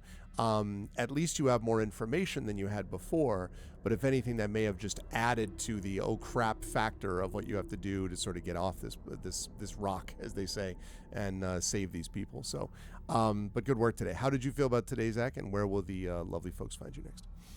Yeah, the oh crap factor has definitely been rising steadily every session, and it was really cool. Huge lore drop today that kind of explains some long-standing questions that we've had about the campaign and how things are working and what we need to do. Just a touch. It was great. And then now we know what do they call them? MacGuffins? What 3 MacGuffins we have to go get That's right. to go save the world, which is great. And it makes sense given all the lore of everything too. Now we know what the Keratin are. Yeah, it kind of makes me want to return to Celis, at least for a little bit, to like check in what's going on there, and then also like tell them what we've learned. So I miss those old elf characters, but no. So I'm excited. That means new chapter, new level, new everything. So I'm excited to see how it advances on, and the new NPCs that we have, and being able to understand Gamork now. So it's gonna be great. People will find me here for this again. Also for our vocalists once a month on this channel, where we voice act video games. We've been playing Citizen Sleeper 2, which has been an awesome, also sci-fi story. Gen GMs, which is Greg and our podcast, essentially, that is talking about GM tips and stuff. New parts of that coming very soon, by the way. Yeah. And then on my own Twitch channel, twitch.tv/ZachCleo, I've been playing World of Warcraft stuff. I'm getting a new PC soon, hopefully, because this one, it's very, very durable and has lasted a very long time, given how old this Mac model is. But when it comes to high-end anything, it's it looks at me like, why are you doing this to me? In my day. Yeah. Right. So I tried to stream yesterday, and my camera was like, yeah, whole time. I did lurk a little bit at one point when you were doing the thing, and I just thought it was World of Warcraft lag, but it was like this. Yeah. No, that's my computer trying to run. Like on my end, everything was smooth. But it's my computer trying to run WoW, OBS, and all the other stream stuff all at the same time, and It's it like, is no. not having a fun time. Yeah. Anyway, and then of course on my website where I run a lot of my in-person work is running D&D here in the Bay Area, and that is that. And I have a dog who has been shut in here with me for quite a while to try to keep the noise levels down, and he is now looking at me, staring intently, ready to go. Yes, I understand, good sir. So I will be right back. But yes, Okay. that is me. Thanks, Zach. Good stuff. And it just occurred to me that the Gamork thing with the Technomancer Gamork thing, the AI LC interacting with Gamork, I just started thinking about the collar for the dog in Up. That's Yes, yeah, that's perfect. Like, that's We the could- I cartoon mean, version of this. Oh man, yeah, that'd be great. But anyway, thanks, Zach. Good stuff tonight. LaShawn, excellent work as well from Raven. I thought that it was very funny to me that the role that we got of the perception of like the 2 or whatever happened right after you had just been like, I'm done with this crap. Like, and the Raven was just sort of like done with all of it. And I really love the fact that we've gotten trauma reactions from Raven. We've gotten multiple sort of like things that we've gotten from Raven, and some suspicion, obviously, about these things and these people that she's running into. All of which feels consistent with the moment, like it all feels like it fits what Raven's going through right now, which I think is a sign of good role play, that it all seems to flow naturally from what you might expect that Raven would be doing at that moment. And here you had the opportunity to do that. You also had the opportunity to almost be knocked unconscious multiple times as you were getting slammed by a robot, and so forth. But you made it through, you made it out, you got healed by your companions, and you're raring to go with a little bit of massage chair help from Elsie at the end there. How'd you feel about today's session? Where will the fine folks find you next? Yeah, I wasn't actually expecting to be fighting so much. So that was a bit of a surprise on my own end. Yeah. So but yeah, it was a fun game tonight. And yes. Yeah, I actually think I kind of almost had this headcanon that, that basically throughout all of Elsie's talk, yeah, she was basically, Raven was really paying attention. She was in fact falling asleep. But and so would not be surprised if a lot of that went from one ear and throughout the other. And she also, she's still kind of, but I'm also thinking once she actually gets some rest, and now that nothing's trying to pound her into paste, It's true. she can actually start thinking again and start making connections and go, hey, what's going on here? And so yeah, it will be very interesting to see how she interacts with Elsie. And yeah, it'll be fun. People can find me on Facebook at my name, LaShawn M. Wanick. I have a blog called Cafe in the Woods. I'm also on Blue Sky. And yeah, people can find me wherever. And in the meantime, stay warm up there in Wisconsin, LaShawn. But thanks. Always a pleasure. Looking forward to seeing what Raven gets up to next month. Toya, good stuff from Knowles again, as always. I always, as I've said, appreciate you thinking outside the box with these things. And you were right, I think, that there are connections being made about the Lady of the Wood, and you started to get a sense of that. Like, these things, not only was that physically connected by root structures, but there's a lot more that's connected because of these creatures that are trying to basically, get into this planet and get out of their their extra dimensional prison. And so you were not wrong about some of that, and about maybe the effect that they may have had on Nulls' dreams and all that sort of thing. Also had some serious clutch rolls, especially in the second half of that session. The freaking mega shot, thanks to Hillness's inspiration, that took out the hit the button on the door. Otherwise, someone would have, Uncle Bones would have gotten there eventually in a couple of turns and done it, but that would have been a lot more turns where these creatures would have come out and, done that. Also, can we take a moment of appreciation for the Cloud of Daggers Carradine Shade Blender method that we got with that? It was pretty clutch too. So an eventful session, it seems to me, with some good rolls in there too, Toya, for Nulls. How'd you feel about today's session? Where will the lovely folks find you next? I really, really enjoyed this episode of exposition from the Mysterious Peaks. It was awesome. So as someone who has had some really terrible rolls during battles, it was nice to have some that counted. It evens out eventually. Yeah, it evens out eventually, because I have been not worth anything in some fights. Like, not worth a thing. I'm really excited. This might have been my favorite episode. It just had a little bit of everything. It had some WTF. It had some fighting. It had an AI that can talk to a wolf. It was good stuff. So I'm really excited about where we go from here. And I'm like Zach. I'm kind of eager to get back to Celis and let Elsie explain a lot of things. Because I was thinking about, what is his name, Dunig? Yeah, Dunig Riediger. Yeah, I was thinking about him, because I was even thinking about sending him a message about what we found, but then it turns out Elsie just can tell him everything, and it's easier that way. I'm also curious about where we go from here, because I know there's like that crystalline formation, that I have some bagpipes that I want to try to destroy, and I think there might be some Sorium about there as well that we need. Before we hit Celis. So I'm really excited to see where this goes from here. So, I'm really not much of anywhere online. I lurk a lot. I will be at the Game Developers Conference that's coming up in a couple of weeks. I will also be at Gen Con.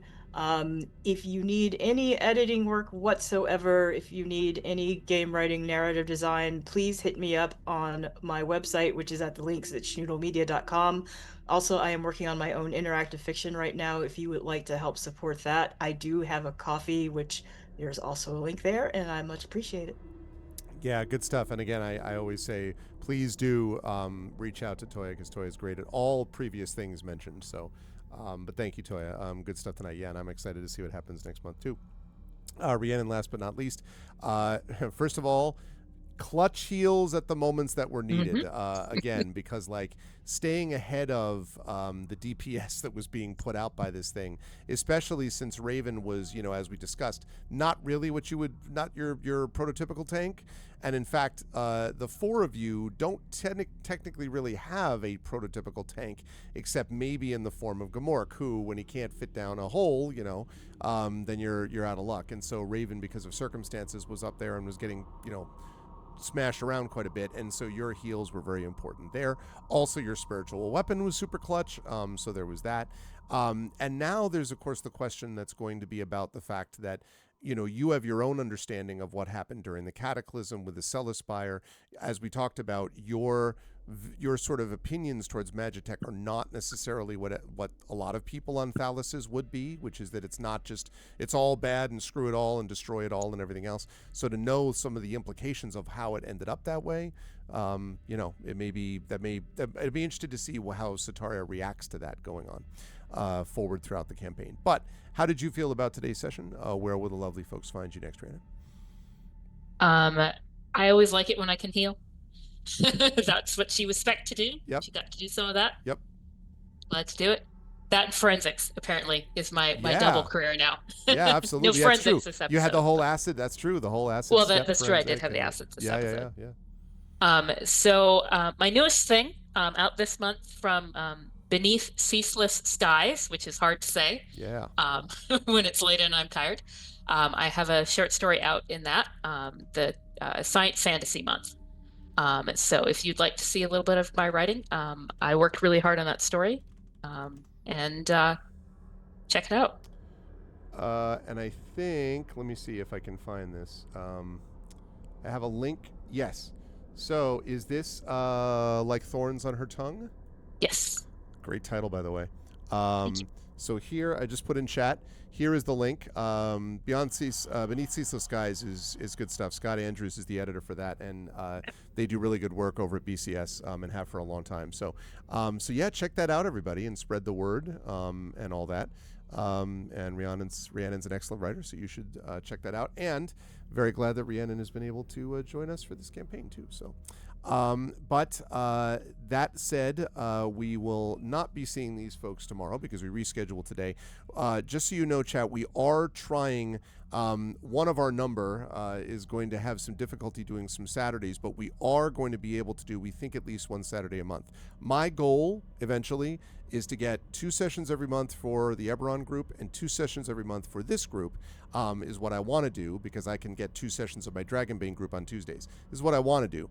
But in terms of what we can do, that is dependent on a variety of factors. But we will at least get these folks on once per month. Obviously, as you can tell, this campaign is too much fun not to do that. So you will see us all in this group next month at least once. I don't know if we'll get twice next month, but at least once. So make sure that you mark your calendars for that. Otherwise, thank you to the amazing crew, and can we get some love for the crew and members of Expedition for the Mysterious Peaks. Thank you to Rhiannon Held, to Toya Kristen Finley, LaShawn M. Wanick, and Zach Clay. Thank you, crew. I will see all of you lovely folks in this group next month. Night, everybody. Good night. Bye for now. All righty. Good stuff. That was fun. And yes, I was conscious that I was looking forward to being able to get to the part where I personally like quite a bit. I will admit, and these can be exposition heavy, and so you don't want to do that all the time. But once in a while, it is really fun to be able to do just an exposition like little section, especially if you can do it with someone who has a vaguely interesting character associated with them, which is what I think was the case with Elsie. I, of course, had not thought originally that we were going to have a whole thing with Elsie and with Gamork, but it seems like that's a possibility, and that's going to be very. I can already see the sort of parameters of how that's going to look. That's going to be very fun. So I'm looking forward to seeing what that looks like. But that is going to do it for us for today. Again, as a reminder to everybody, and I'm going to actually double check and see who we have to raid today. We will not be on stream tomorrow in all likelihood because we stream today. But I will be back over on GOG.com's Twitch channel on Sunday. Sunday from 2 to 5 p.m. Eastern with another group that I haven't been able to play as much with as I would like because of schedule conflicts, but we're finally getting back on the horse on Sunday, 2 to 5 p.m. Eastern over on GOG.com with By the Dice Roll as we continue with Ghosts of Saltmarsh. So if you like your TTRPGs more traditional, more in the fantasy realm, then that is for you, and I hope you will consider stopping by and checking that out one way or the other. Okay, with all that said, let's see, let me do this and find who we've got. Oh, no kidding. Okay, great. I know exactly who we're going to raid. So the way we do this is simple. If you are a sub, if you are not a sub, you're going to do this. The Arvanauts have landed. You can cut and paste that for when we arrive over auto-magically to the place we're going to raid. If you are a sub, then you can do this. Arvany Hype, and then the Arvanauts have landed, and we get Arvany Roar, Arvany Smug, Arvany Love, Arvany Blown, all the Arvanys when you were brought over auto-magically to the place that we're going to be raiding in just a minute. Please do stick around for that raid. It helps us and helps them too. Otherwise, I will see you folks on Sunday. I want to thank everyone who was here today. If you like what you saw and heard, I hope you will follow the channel. I hope you will check check out our YouTube, which is !ArvTube. And I hope, thank you for those of you who are watching over there. Please do sub to us over there. It's free for you to do that, but it really helps us out. Discord is !ArvCord. You can hang out with the Arvanauts in between streams. Blue Sky is !ArvSky. And the website for this, arvaneleron.com. Financially, !ArvShop is the merchandise area. You can get a variety of merchandise related to various campaigns on this channel, which looks good on you and also helps us out. !Arvtreon is that Patreon right over there that gave us those handy dandy inspirations, which really came in handy today. We are really trying to expand the Patreon again and get it back into triple digits. Trying to make some adjustments. I'm going to see if I can do that over the next couple of months, although I'm very busy at the moment, but I'm going to try. In the meantime, you can get some unique stuff there that you can't get anywhere else, so please do support the Patreon. Please also sub to the channel, as several of you did today. You get those custom sub badges and emotes to use here, there, and everywhere across Twitch, plus those inspirations again, as I mentioned. On the publishing front, sorry, Icarus. That's my graphic novel from Athos Arts. Library is my Tales and Tomes, The Forbidden Library. That's 5e Adventure Sourcebook from Alligator Alley Entertainment. And Greyshade. That is Greyshade IP, Greyshade Renegade and Heretic, the Grey Assassin Trilogy. Critically acclaimed, award-winning. You can get those books from Athos Arts at that link. You can also get the audiobooks of Greyshade Renegade and Heretic from our very own Trent Sparks there. And you can also pre-order the tabletop role-playing game of Greyshade from our very own Brandon O'Brien, and coming out again from Alligator Alley Entertainment, which is the sponsor of this here campaign you're watching right now, Expedition from the Mysterious Peaks. So please do that with Greyshade. And as always, BLM, Black Lives Matter, important to affirm and assert the significance and importance of Black lives. Help Now, the World Health Organization page on suicide prevention. Important to reach out to others when you need help and reach out to others when they need help as well. And Ukraine, UKRAINE, to help the people of Ukraine as they fight back against an illegal and illegitimate war with bravery and courage, and send the message we'll do so for others in that situation in the future. And again, much love and thoughts and prayers and so on to the people of Minnesota and specifically Minneapolis as they continue to successfully fight against federal occupation. We are with you, inspired by you, and are grateful for you. So thanks and hang in there. I want to thank everyone who made this an awesome stream tonight. My wonderful mods, Prince Justin, Shadowed Mage, Triffity Mats, the best mods in the business. Thank you to my Patreon supporters and subscribers. Prince Justin, Shadowed Mage, by the way, Shadowed, I'm glad that duct tape worked out to hold your chair together. Prince Justin, Shadowed Mage, Triffity Mats, Nonstop, Mrs. Dunsel, thank you so much to all of you. And thank you to my viewers. Thank you to Darken Wolf, Jagtris, thank you to Mithril Forge, thank you to Sunny Boy, thank you to Valerian Gamer, thank you to Web Purifier, and thank you to all of you lovely folks for being here. Please do stick around for the raid. You will see that will be brought over automatically as soon as this badass awesome video ends. And otherwise, have a lovely Saturday, and I will see you folks rest of your Friday and Saturday, and I will see you folks here on Sunday, March 1st, I believe. Yes, Sunday, March 1st, at which time I will be there hanging out with the folks as we play over on GOGCom's Twitch channel as we play By the Dice Roll Ghosts of Saltmarsh. Until then, more of this campaign, Expedition of the Mysterious Peaks, coming next month as well. Until then, please stick around for the raid. Everyone, please be good to each other, and much love. I'll catch you all soon. Have a good night.